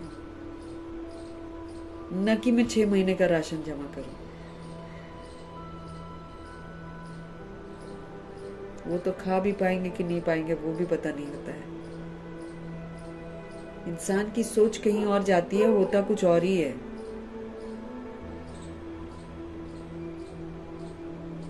अब बॉम्ब चलेंगे, कहीं पर भी चलते हैं, चलो इधर तो सिविल वॉर होगा, लूटपाट होगी, लेकिन सपोज करो बॉम्ब्स गिरते भी हैं, क्या हम खाए पिएंगे क्या वहां उस समय? हमको किस लायक बना रहा है भगवान, ताकि हम योगी बने और आत्माओं में जो चिल्ला रही हैं, जो चीख रही हैं, जो रो रही हैं, जो बिलख रही हैं, उनको सुकून पहुंचाएं, उनको बाबा की याद दिलाएं। मेरे को तो उसका ध्यान देना है ना, कि कितना हम स्मृति स्वरूप बने हैं, कितना हम जग कर दूसरी सोल्स को जगा पाएंगे उस समय। या हम इस बात का ध्यान रखें कि मैं सामान इकट्ठा कर लूं।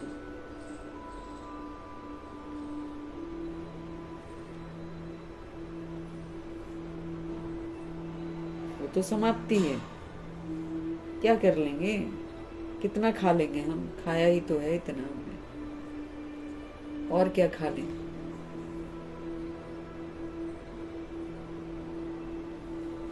तो किसी की दबी रहेगी धूल में, किसी की राजा खाए, किसी की चोर लूट ले जाए। सफल किसकी होगी? जो धनी के नाम करेगा। धनी के नाम करेगा मतलब इस फीलिंग के साथ करेगा ना, कि आत्मा भाई जग जाए, मतलब प्योर फीलिंग्स के साथ हमको देना है। अगर बाबा के यज्ञ में भी देते हैं ना, एकदम प्योर फीलिंग्स, आत्मा भाइयों के जागृति के लिए।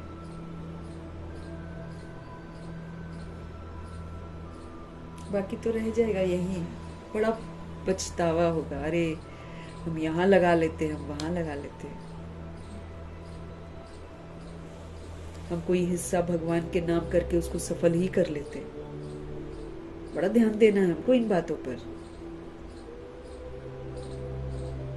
कोई सेंटर ही खोल देते, कोई कहीं छोटा सा कुछ पाठशाला ही कहीं और खोल देते, कहीं सेवा हो जाती, रूहों को पता चल जाता, उसका मिलेगा भाग्य, वो हुआ सफल बस। बाकी तो सारा खाया पिया कमाया सब असफल है, उसकी कोई काउंटिंग नहीं होने वाली है। वो तो हमने शरीर के लिए कमाया, शरीर को खिलाया, शरीर वालों के लिए जमा किया, शरीर वालों के लिए खर्चा किया, उसका नो काउंटिंग। भगवान के घर में नो काउंटिंग। तुमने कितना सफल किया, कितनों को भगवान का बनाने में मददगार बने, वो है सफल।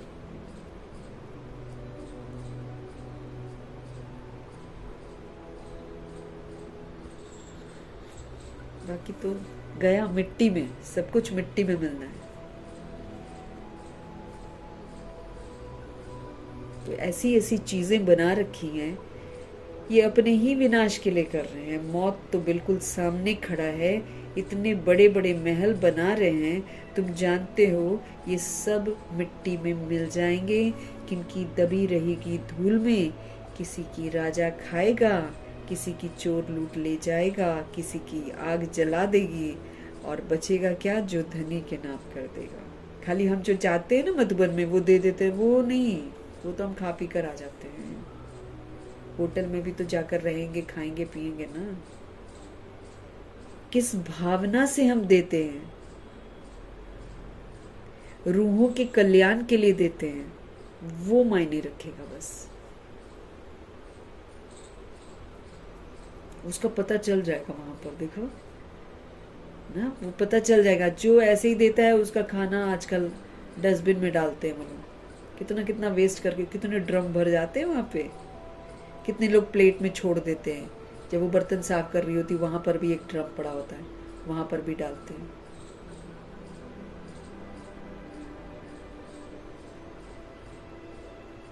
किसका वो गया? दादी कहती है जिसने दे अभिमान में दिया है, उसको वहां एक्सेप्ट ही नहीं, लोगों ने भी एक्सेप्ट नहीं किया। कुदरती भैया, कार्मिक, बाबा क्या बोलते, सूक्ष्म मशीनरी है, अपने आप काम करती है।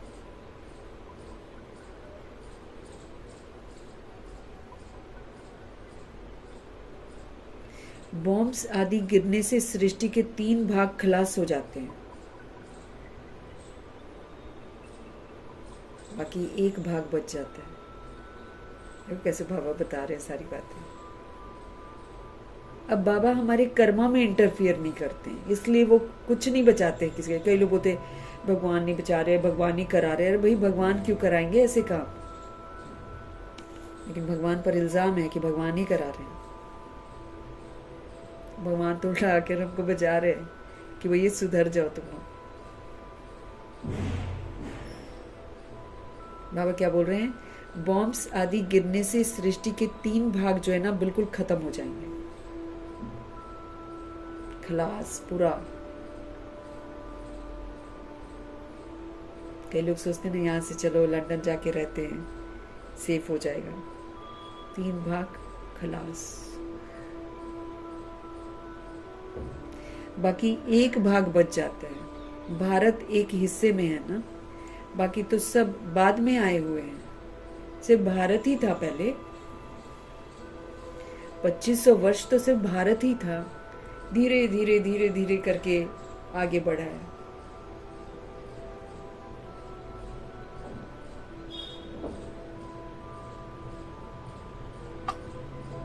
फिर क्राइस्ट आए, जेरूसलम वगैरह, इब्राहिम आए, है ना।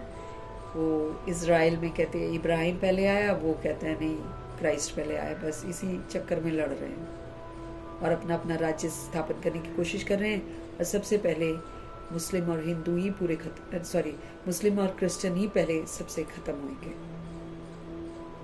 क्रिश्चियंस भी नहीं रहेंगे, मुस्लिम्स भी नहीं रहेंगे। फिर भारत का नंबर आ रहा है। इधर तो वैसे ही बद दिमाग हो गए सारे, एक दूसरे को मारेंगे, लूटेंगे। देखो कितनी बिगड़ गई है कौम जो है ना, यूथ कितने बिगड़ गए हैं। सत्ता उनको बिगाड़ रही है अच्छे से कि खूब शराबे पियो, खूब ड्रग्स लो। मंत्री क्या कहती है, हमने बहुत सहज कर दिया है शराब का सिस्टम मिलना, हमने मेट्रो स्टेशन के नीचे भी खोल दिया है। बड़े गर्व से बोल रही हूँ, ताकि मेट्रो से उतरो, पी के धुत होकर घर जाओ और कलेश करो, या यहीं पर धुत हो जाओ फिर छेड़छाड़ करो। सारा यूथ बिगड़ रहा है। स्मोकिंग, गुटके से मुंह भरे होते हैं, फिर इधर उधर स्पिट करते हैं। कौन करा रहा है? सरकार करा रही है ना, कलयुग की सरकार। मौत, 1 भाग ही बचता है बस, 3 भाग पूरा खलास। भारत एक हिस्से में है ना, बाकी तो सब बाद में आए हुए हैं। अभी भारत खंड का ही भाग बचेगा बस।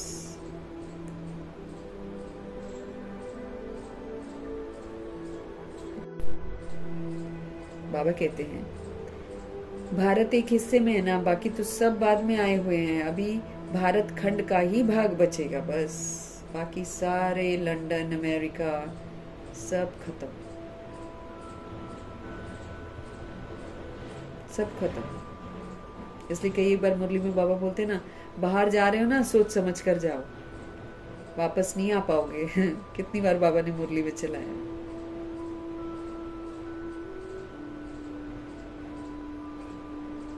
मौत तो सभी का होना है।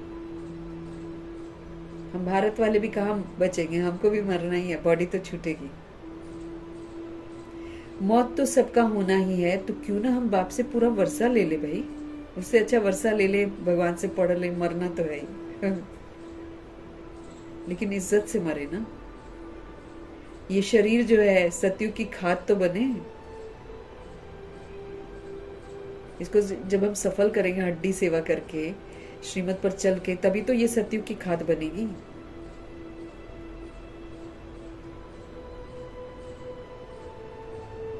मौत वो तो सबका होना ही है, तो क्यों ना हम बाप से पूरा वर्षा ले लेवें।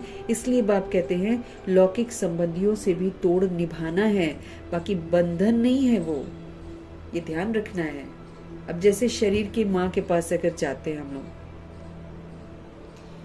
तो आत्मा को जरूरत है किसी चीज की, उसमें पूरा उनको सहयोग दे देना है, देखभाल कर देनी है, सब कुछ कर देना है, बट एज अ सोल वाली स्मृति से, नॉट एज अ रिश्ता।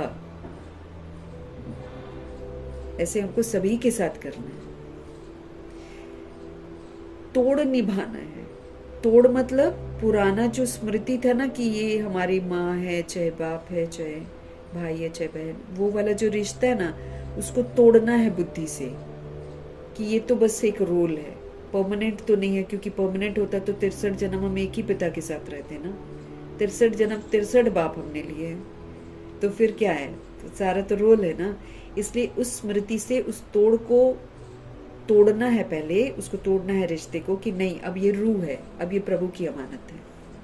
उस नजरिए से उसकी देखभाल करनी है, तोड़ निभाना है, लौकिक को अलौकिक में परिवर्तन करके निभाना है। लौकिक विधि से नहीं, वो तो फिर वही हो जाएगा, किसी के साथ करेंगे तो किसी के साथ नहीं करेंगे। इसलिए बाप कहते हैं लौकिक संबंधियों से भी तोड़ निभाना है, बंधन नहीं है। अब मैं बंधन के साथ नहीं मिलूंगी उनके साथ।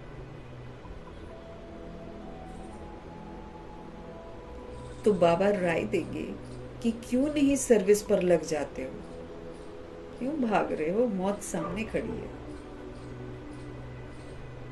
सेवा पे लग जाओ।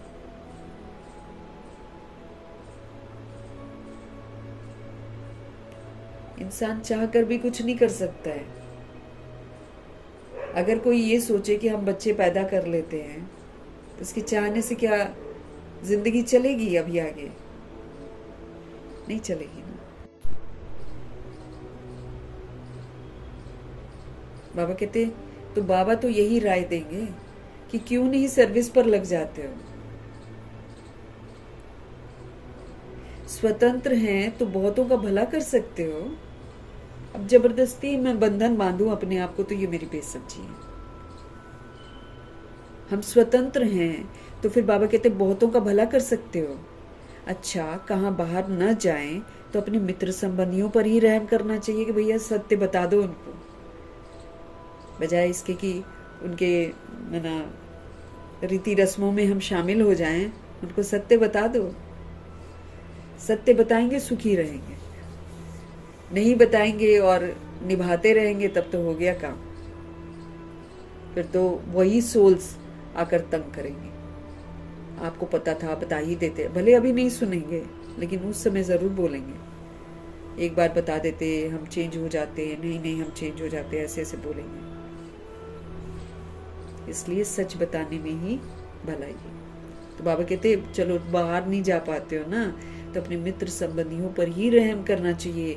आगे कहते थे ना कि बाबा रहम करो, अब तो तुमको रास्ता मिला है तो औरों पर भी तो रहम करना चाहिए। अब मेरे को रास्ता मिला है तो मुझे दूसरी सोच को भी रास्ता दिखाना है। ज्यादा से ज्यादा हम अलौकिक तरीके से बिहेव करेंगे ना, तब भी वो लोग बाबा के बन जाएंगे। ऐसे भी तो सेवा हमको करनी है ना। अलौकिक व्यवहार, उसमें लौकिकपना ना हो, सबके साथ एक जैसा हो, सबके साथ रूहानी हो, सबके साथ मधुरता हो, सबके साथ नम्रता हो। ये भी तो सेवा है। इससे वो लोग भगवान से जुड़ेंगे, इससे वो बातें सुनेंगे। जैसे बाप रहम करता है वैसे रहम करो। बाप कहते मुझे याद करो तो तुम्हारे पाप कर्म विनाश होंगे। तो हमको पाप कर्म भी खत्म करने हैं, अपने किए हुए हैं हमने। तो जैसे हमारे शिव बाबा रहम करते हैं हम पर, बाप कहते हैं मुझे याद करो तो विक्रम विनाश होंगे। सन्यासी लोग तो हठ योग आदि की कितनी मेहनत करते हैं, यहाँ तो बाबा मेहनत भी नहीं करवाते हैं, सिर्फ कहते चलते फिरते उठते बैठते मुझे याद करो। सिर्फ याद करो तो तुम्हारे पाप भस्म हो जाएंगे। बाबा तो कोई चढ़ावा चढ़ाने को भी नहीं बोलते, बाबा कहीं तीर्थों पर जाने के लिए भी नहीं बोलते हैं। बाबा तो कहते बस तुम मुझे याद करो जहाँ कहीं भी हो। इसमें कोई तकलीफ तो नहीं देता हूँ, है ना। सिर्फ याद की यात्रा की ही तो बात है। उठो बैठो, कर्म इंद्रियों से भले कर्म करो, सिर्फ बुद्धि का योग बाबा से कनेक्टेड रहे ताकि हम कर्म इंद्रियों से भी सही काम करें और नया पाप कर्म न कर बैठे। तो पिछला भी चुप तो होता है, आगे भी पाप करने से बच जाते हैं।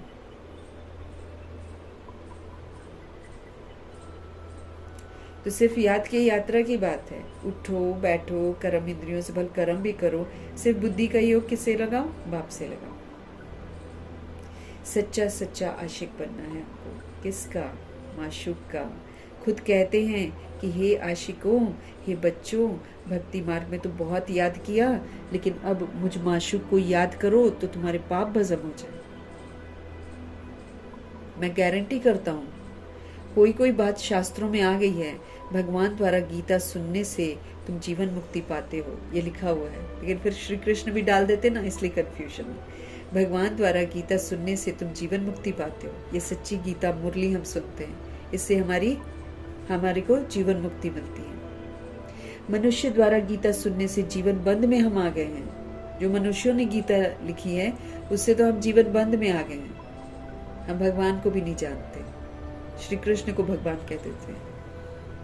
सीढ़ी उतरते ही आए हो, आधा कल्प से यही शास्त्र सुनते सुनते ही तो हम लोग क्या हो गए, हम नीचे उतरते आए, सीढ़ी उतरते ही आए।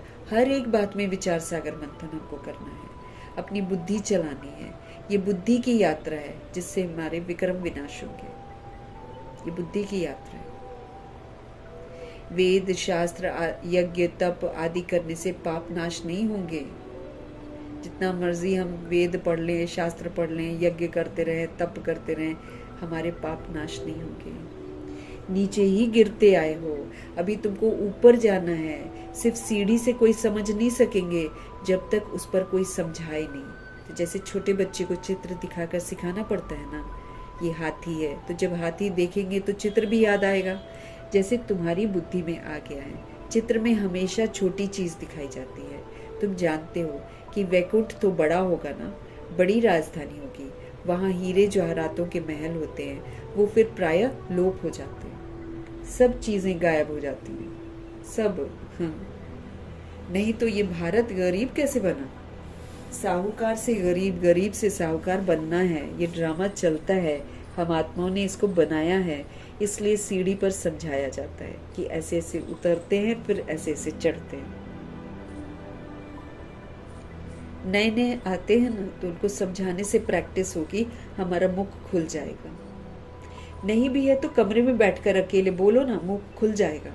ऐसे समझ लो सामने सब बैठी हैं, आत्माएं आत्माएं बैठी हैं और हम समझा रहे हैं, हम अड़ोस पड़ोस की आत्माओं को समझा रहे हैं, है ना। ऐसे अपना फर्ज तो निभाओ, वायुमंडल अपने आप शुद्ध होता जाएगा, रूहों तक पहुंचेगा। आज नहीं तो कल जागेंगे, अभी नहीं तो फिर विनाश के सीजन में जाग जाएंगे। व्यर्थ नहीं जाएगा कभी भी कुछ भी।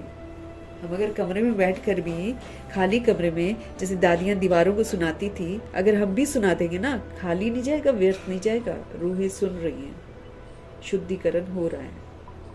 आज नहीं तो कल आत्माएं जागेगी ही जागेगी। अपना कर्तव्य जरूर करना है। बाबा कहते हैं मुख खुल जाएगा, सर्विस लायक बच्चों को बनाया जाता है। कई सेंटर्स पर तो बहुत बच्चे अशांति फैलाते रहते हैं, बुद्धि योग बाहर उनका भटकता रहता है तो नुकसान कर देते हैं, कुछ बहसबाजी की, कुछ वो। अब देखो बाबा क्या हमको बोलते हैं, तो कई सेंटर्स पर तो बहुत बच्चे अशांति फैलाते रहते हैं, बुद्धि योग बाहर ही भटकता है, नुकसान कर देते हैं, वायुमंडल फिर से खराब कर देते हैं। नंबरवार तो है ना, इसलिए दादियां जब थी तो कोई भी आता था तो अव्यक्त वायुमंडल का अनुभव करता था, बाहर की बातों को ही भूल जाता था।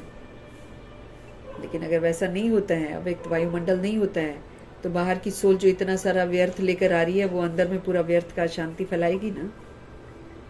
इसलिए अपनी अवस्था को बड़ा अच्छा करने की समझ बाबा देते रहते हैं। नंबरवार तो सब है। फिर बाप कहेगा तुमने पढ़ा नहीं तो ये हाल अपना देखो क्या हुआ है। बाबा बाद में अगर हम नहीं पढ़ेंगे तो बाद में बाबा हमको क्या बोलेंगे, तुम पढ़े नहीं ना, अब देखो अपना हाल। दिन प्रतिदिन जास्ती साक्षात्कार होते रहेंगे, अपना ही साक्षात्कार होता रहेगा कि हम क्या करते हैं। पाप करने वालों को सजाएं भी मिलती रहेंगी, जो पाप करे जा रहे हैं अभी साथ साथ सजा मिलती जाएगी, साथ साथ। फिर कहेंगे नाहेक हमने पाप किया। अभी भी कोई भी अवज्ञा कर लेते हैं ना तो बाद में लगता है अरे क्यों किया मैंने, ऐसे नहीं करना चाहिए था। आता है ना, क्योंकि भाई ज्ञान रूपी दर्पण मिला हुआ है ना, अब हम झूठ नहीं बोल सकते, हम खुद ही अपना रिजल्ट बोलेंगे। हाँ मैं ये हूँ, मैं ये हूँ, मैंने ऐसा किया, मैंने ऐसा, अपनी गलती अपने ही बोलेंगे। तो जो पाप कर रहे हैं उनको सजाएं भी मिलती रहेंगी। फिर कहेंगे नायक हमने पाप किया। बाप को सुनाकर प्रायश्चित करने से कुछ कम हो सकता है, कुछ, लेकिन वो भी एक आध बार ना। अगर हम बार बार वही गलती करेंगे, बार बार पश्चाताप करते रहेंगे, तो बाबा कहते तुम कितना टाइम वेस्ट करते हो।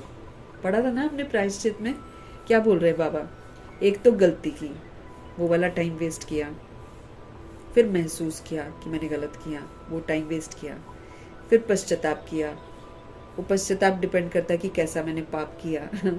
अगर घना है तो बहुत ज़्यादा दिन पश्चाताप करना पड़ेगा, फिर वो टाइम वेस्ट किया।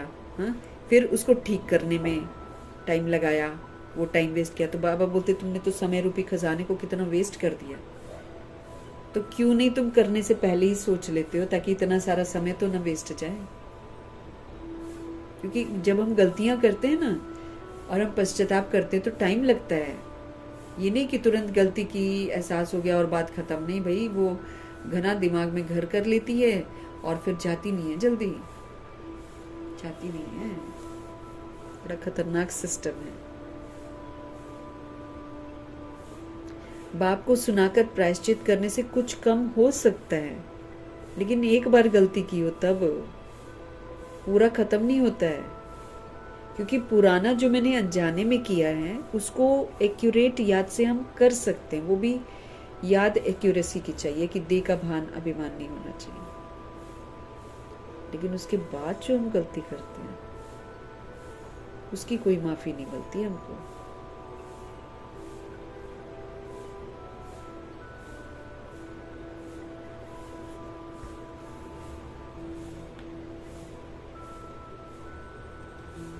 बाबा कहते बाप को सुनाकर प्रायश्चित करने से कुछ कम हो सकता है, नहीं तो वृद्धि होती रहेगी।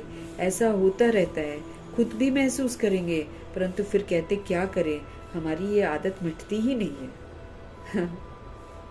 बड़े कड़े संस्कार हैं, घने कड़े संस्कार।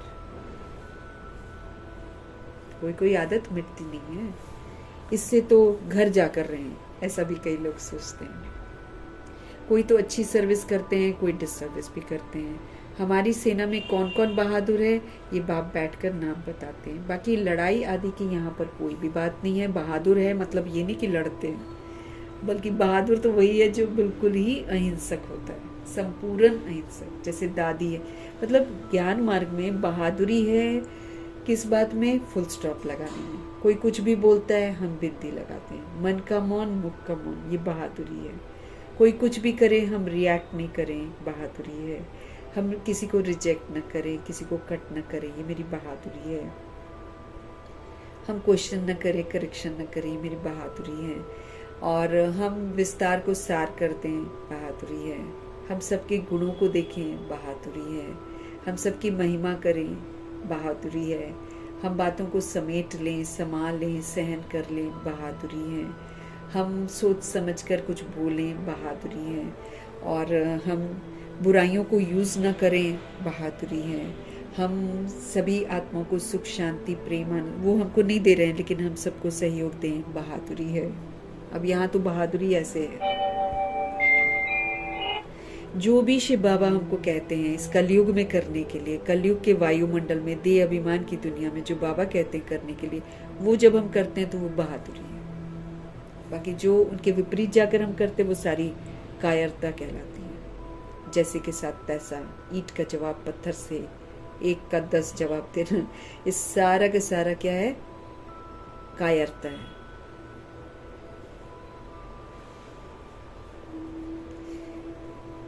लड़ाई यहाँ पर नहीं है, बेहद की बातें हैं यहाँ। अच्छे बच्चे होंगे तो बाप जरूर उनकी महिमा भी करेंगे। बच्चों को बहुत रहमदिल बनना है, बच्चों को बहुत कल्याणकारी बनना है, बच्चों को अंधों की लाठी बनना है, सबको रास्ता बताना है कि भाई बाप को याद करो तो पाप कर्म हमारे खत्म होंगे। हमने पाप कर्म कर रखे हैं। देह अभिमान पाप कराता है। सबको रास्ता बताना है कि बाप को याद करो तो विक्रम विनाश होंगे। पाप आत्मा पुण्य आत्मा कहते हैं ना, ऐसी थोड़ी कि अंदर परमात्मा है, वह आत्मा कोई परमात्मा बन जाती है। नहीं, ये तो गलत फहमी है लोगों की कि हमारे अंदर ही परमात्मा है। याद है उनकी, परमात्मा हमारे अंदर कैसे हो सकते हैं? हम इतने पतित हैं। तो पाप आत्मा पुण्य आत्मा कहते हैं, ऐसे थोड़ी कि अंदर परमात्मा है, वह आत्मा कोई परमात्मा बन जाती है। ये सब रॉन्ग है। परमात्मा पर थोड़ी पाप लगता है, उसका तो ड्रामा में पार्ट है सर्विस करने का। हमारे पिताजी का पार्ट है सर्विस करने का। मनुष्य ही पाप आत्मा, मनुष्य ही पुण्य आत्मा बनते हैं। जो सतो प्रधान थे वही तो तमो प्रधान बने हैं। उनके तन में बाप बैठ सतो प्रधान उनको बनाते हैं, तो फिर उनकी मत पर चलना चाहिए। हमको ये मालूम है कि हम तमो प्रधान बन गए। अब हमको ये मालूम है कि हमको सतो प्रधान बनना है। अगर सजा से बचना है तो हमको सारा ध्यान इधर देना चाहिए ना। अभी बाप ने तुम बच्चों को विशाल बुद्धि बनाया है। अब हर बात हमको समझ में आती है। विशाल बुद्धि बनाया है। अभी तुम जानते हो कि मतलब इतना विशाल बुद्धि बनाया कि हम अपनी गलतियों को एक्सेप्ट करें। नहीं तो रावण के वश जब हम लोग हैं ना, हम अपनी गलतियों को स्वीकार नहीं करते हैं, दूसरों को गलत ठहरा देते हैं। अपने को कोई गलत बोलेगा तो फिर बाबा कहते तुम वकालत करते हो। लेकिन बाबा हमको इतना विशाल बुद्धि बनाते हैं कि हम सबसे पहले तो अपनी गलतियों को एक्सेप्ट करते हैं कि हाँ हम गलत हैं।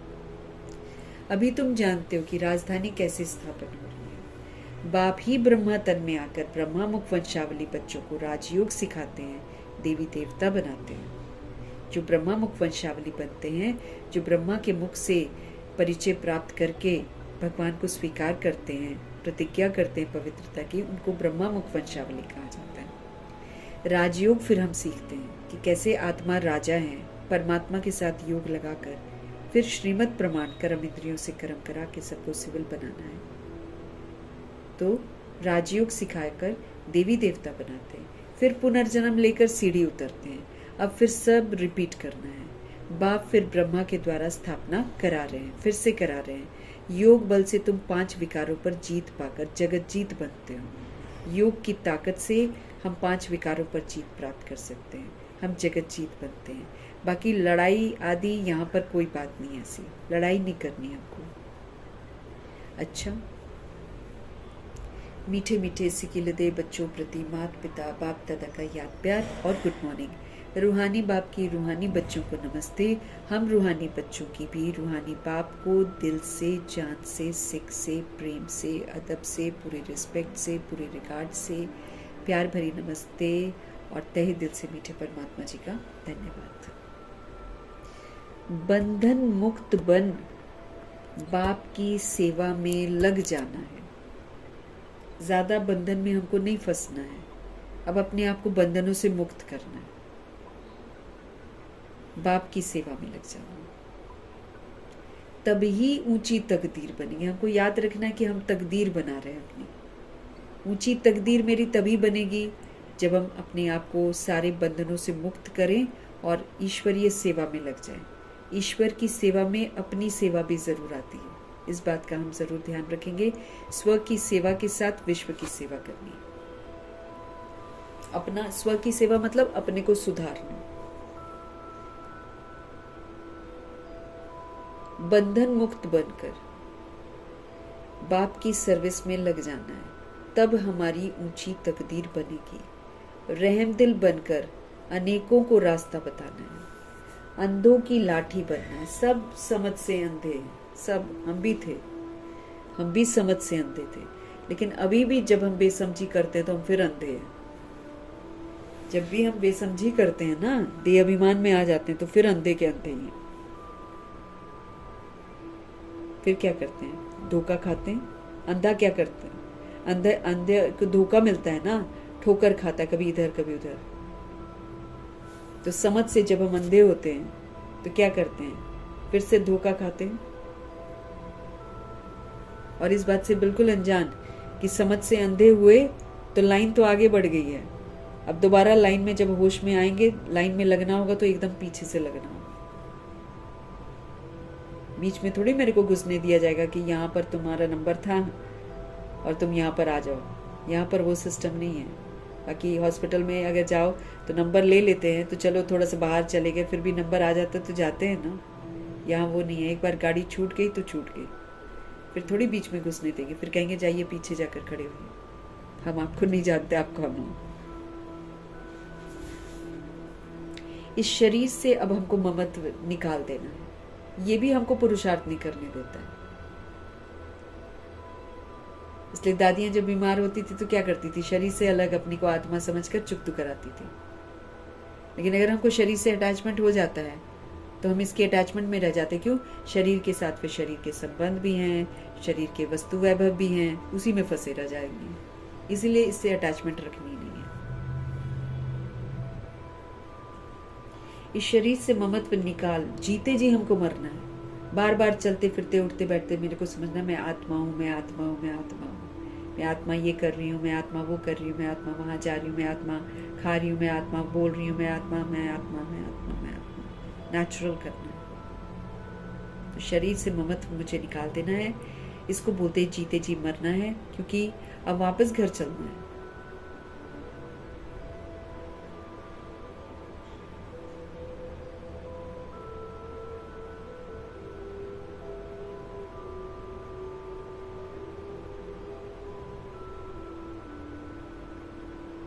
तो इस शरीर से ममत्व निकाल, जीते जी मरना है, क्योंकि अब हमें वापस घर जाना है। बीमारी में भी एक बाप की याद रहे तो विक्रम विनाश हो जाएगा। बीमारी भी है ना, तो बाबा को याद करते रहो, करते रहो, करते रहो। अरे 63 जन्मों का हिसाब किताब जब दादियों ने चुप तो किया है, जब मम्मा बाबा ने किया, तो हमको भी तो करना है ना। उन्होंने जैसे, बस उनको देखना कि कैसे उन्होंने किया वैसे मुझे करना है। याद में रहेंगे, साक्षी होकर करवाएंगे तो बाबा मदद करते हैं। याद नहीं करेंगे और उस शरीर के ममत्व में करेंगे, फिर नहीं, फिर दर्द होती है। याद करने से बाबा सहन करने की शक्ति दे देते हैं। सभी को भोगना है, कोई बचेगा थोड़ी। जब दादियां नहीं बची हैं, जब बाबा मम्मा नहीं बचे हैं, तो हम कहां से बचेंगे? सतगुरु जी का वरदान। कल्याण की भावना के द्वारा हर आत्मा के संस्कारों को परिवर्तन करने वाले निश्चय बुद्धि भाव, भगवान में निश्चय, अपने आप में निश्चय, ड्रामा में निश्चय, परिवार में निश्चय। इस निश्चय के साथ निश्चय बुद्धि होकर कल्याण की भावना के द्वारा हर आत्मा के संस्कारों को परिवर्तन करने वाले निश्चय बुद्धि भव का वरदान प्राप्त करना है।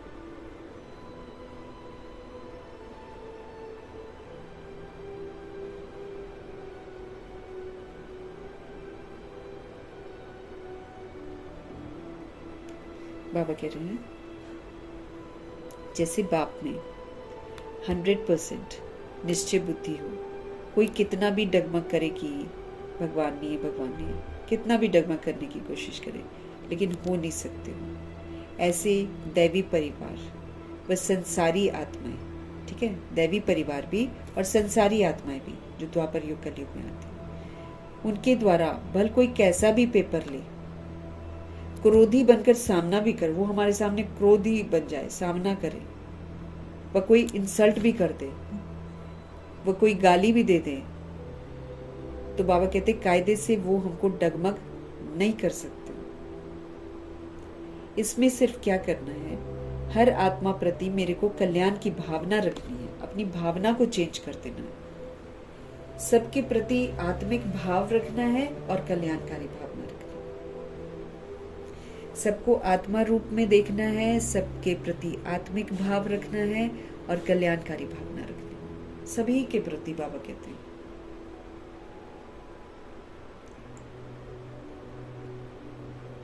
तो इसमें सिर्फ हर आत्मा प्रति कल्याण की भावना हो, ये भावना जो है ना, जब मेरे अंदर में कल्याण की भावना, भले की भावना होगी ना उसके लिए, तो ये भावना उनके संस्कारों को परिवर्तन कर देगी। इसमें सिर्फ अधीर नहीं होना है हमको, अपनी धैर्यता को नहीं खोना है, समय प्रमाण फल तो अवश्य निकलेगा, ये तो ड्रामा की नोट है, समय के प्रमाण फल जरूर निकलेगा, ये ड्रामा की। अगर हम कल्याण की भावना रख रहे हैं ना, तो एक दिन वो भावना जरूर पूरी हो जाएगी, जरूर। धैर्य रखना। अगर हम सोचे ना अभी तुरंत हम दुआएं करें और तुरंत वो दुआ पूरी हो जाए, नहीं,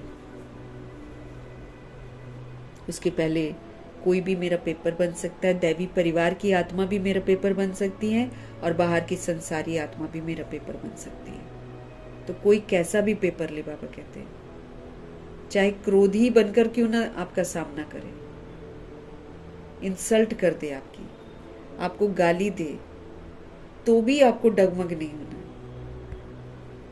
उसके प्रति कल्याण की भावना ही रखनी है। ये जो कल्याण की भावना मेरे अंदर आ गई है,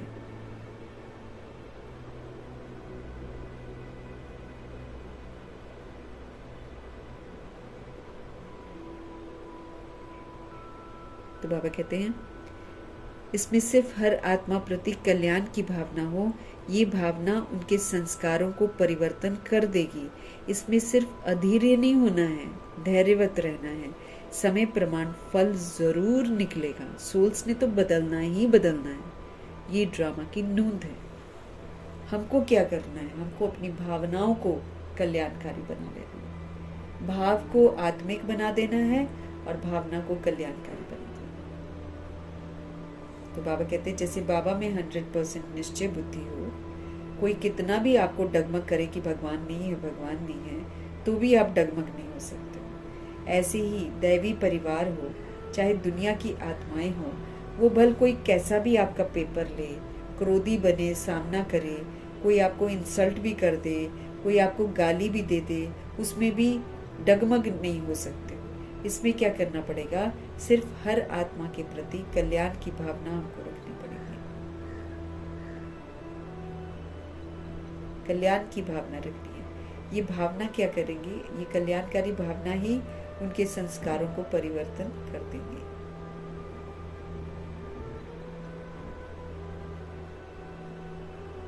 इसमें सिर्फ क्या करना पड़ेगा, बाबा कहते कल्याणकारी भावना से उनके संस्कारों को परिवर्तन करना है।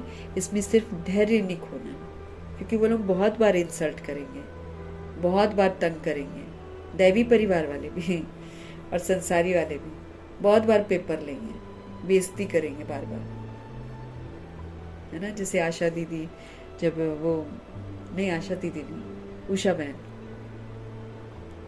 वो जब मधुबन में पहली बार रहने गई थी, तो तरह तरह के लोग, दैवी परिवार ही था ना, लेकिन दैवी परिवार कोई कुछ कहता, कोई कुछ कहता, जिसकी वजह से उनको रोना आता। तो दादी गुलजार ने उनको क्या समझाया कि यहाँ तो होता ही रहेगा, रोज रोज कोई ना कोई सुनाएगा, हमको लेकर नहीं जाना अपने अंदर, वो हमको परफेक्ट बना रहे हैं, जो सुना रहे हैं, जो इंसल्ट कर रहे हैं ना, वो हमको परफेक्ट बना रहे हैं कि क्या। देखो बाबा बोलते हैं अच्छे में अच्छा तो सब रहते हैं, अगर कोई हमारे साथ अच्छा व्यवहार कर रहा है, हम अच्छा कर रहे हैं, वो तो सारे लोग करते हैं, लेकिन जब कोई बुरा करे और मैं अच्छा करूं, उसके मार्क्स मिलेंगे ना हमको।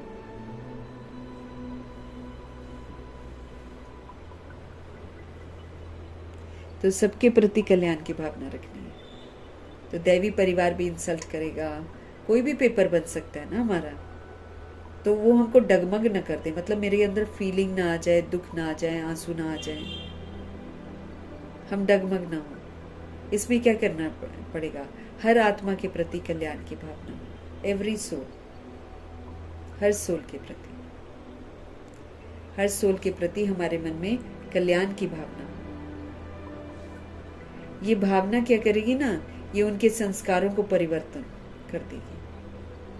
ये कल्याणकारी भावना जो मेरे अंदर है ना, ये उनके संस्कारों को परिवर्तन कर देगी। इसमें सिर्फ क्या है? धैर्य नहीं खोना है, अधीर नहीं होना है, और कितना और कितना। वो तो बाबा बोले कोई कोई सोल तो एकदम एंड तक तुमको परेशान करेगी, तो तुमको ये थोड़ी बोलना है आखिर कब तक, आखिर कब तक। एक ऐसी वाली परीक्षा भी तो होगी कि कोई सोल अंत तक भी तंग करेगी। वो मेरा टेस्ट होएगा ना कि क्या मेरी भावना चेंज होती है कि कल्याणकारी रहती है। फुल पास होने वालों के लिए ये पेपर आएंगे।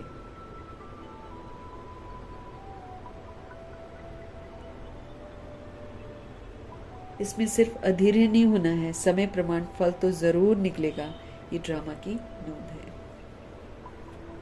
स्लोगन है, पवित्रता की शक्ति से अपने संकल्पों को शुद्ध ज्ञान स्वरूप बनाकर सारी कमजोरियों को समाप्त कर दो। प्योरिटी की पावर से अपने संकल्पों को प्योर बनाओ, ज्ञान स्वरूप बनाकर कमजोरियों को समाप्त कर दो। प्योरिटी की पावर से अपने संकल्पों को प्योर बना लो, ज्ञान स्वरूप बना लो। जब हम ऐसा करेंगे, हमारे अंदर से कमजोरियां समाप्त हो जाएंगी। अव्यक्त इशारे हमको मिल रहे हैं महान बनने के लिए, और उसके लिए फिर बाबा कहते हैं मधुरता और नम्रता, ये वाला गुण धारण करो। बाबा में सदा सत्यता और मधुरता, वाचा में सदा सत्यता और मधुरता हो। हमारे सच बोलना मतलब आत्मिक भाषा बोलनी है। आत्मा आत्मा से बात कर रही है, वो वाली वाचा होनी चाहिए हमारी। उसमें अहंकार नहीं होगा ना।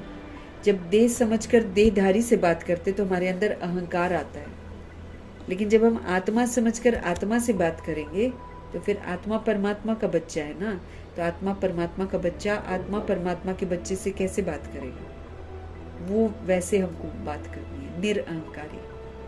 तो वाचा में सदा सत्यता और मधुरता हो, तो वाणी की मार्क्स जमा होती रहेगी। हमारी वाचा में हमेशा सत्यता हो, हमारी वाचा में हमेशा मधुरता हो, तो वाणी की मार्क्स हमारी जमा होती रहेगी। मधुरता का गुण जीवन में है तो हर बोल मोती के समान होगा। मधुरता का गुण अगर हमारे जीवन में आ जाएगा तो हमारे बोल कैसे हो जाएंगे? मोती की तरह रत्नों की तरह, है ना। ऐसे लगेगा जैसे बोल नहीं रहे हैं भाई, मोतियों की वर्षा कर रहे हैं। वे ऐसा बोल बोलेंगे जो सुनने वाले सोचेंगे कि ऐसा बोल हम भी बोले। मतलब इतने सुंदर बोल होंगे।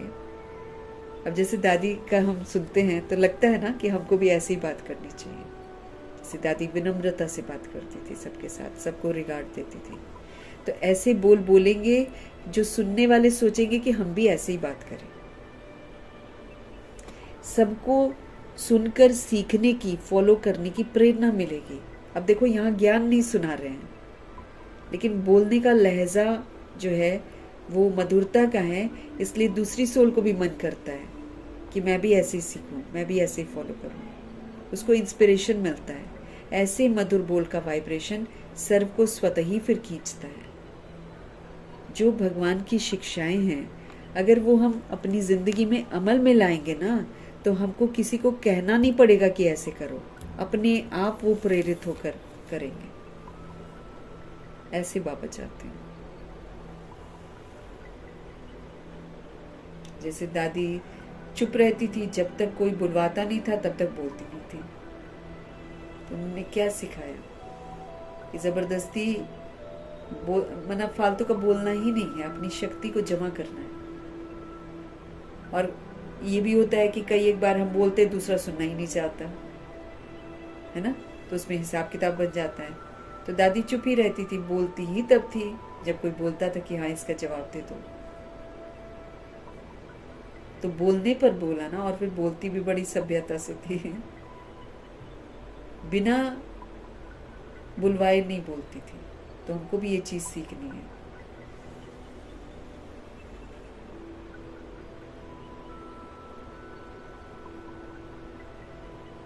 किसी के साथ हिसाब किताब नहीं बनाती थी ना।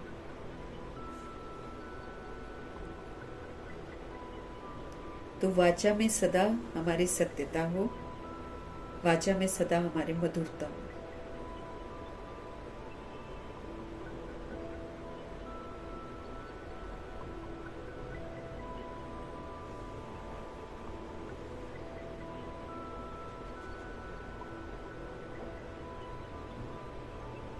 है ना, कितना गहराई से हर बात को समझ के अपने आप को पक्का कराना है। वाचा में सदा सत्यता हो, सत्यता यही है निरअहंकारीपन। आत्मा है ना, तो आत्मा की सच्चाई जो है वो वाचा में होनी चाहिए। तो एज अ सोल तो बाबा हमको दैवी गुण बताते ही हैं, एज अ सोल तो 7 गुण बताते ही हैं, वही हमारी वाचा में होने चाहिए। सतोगुणी वाचा होनी चाहिए, सतयुगी वाचा होनी चाहिए।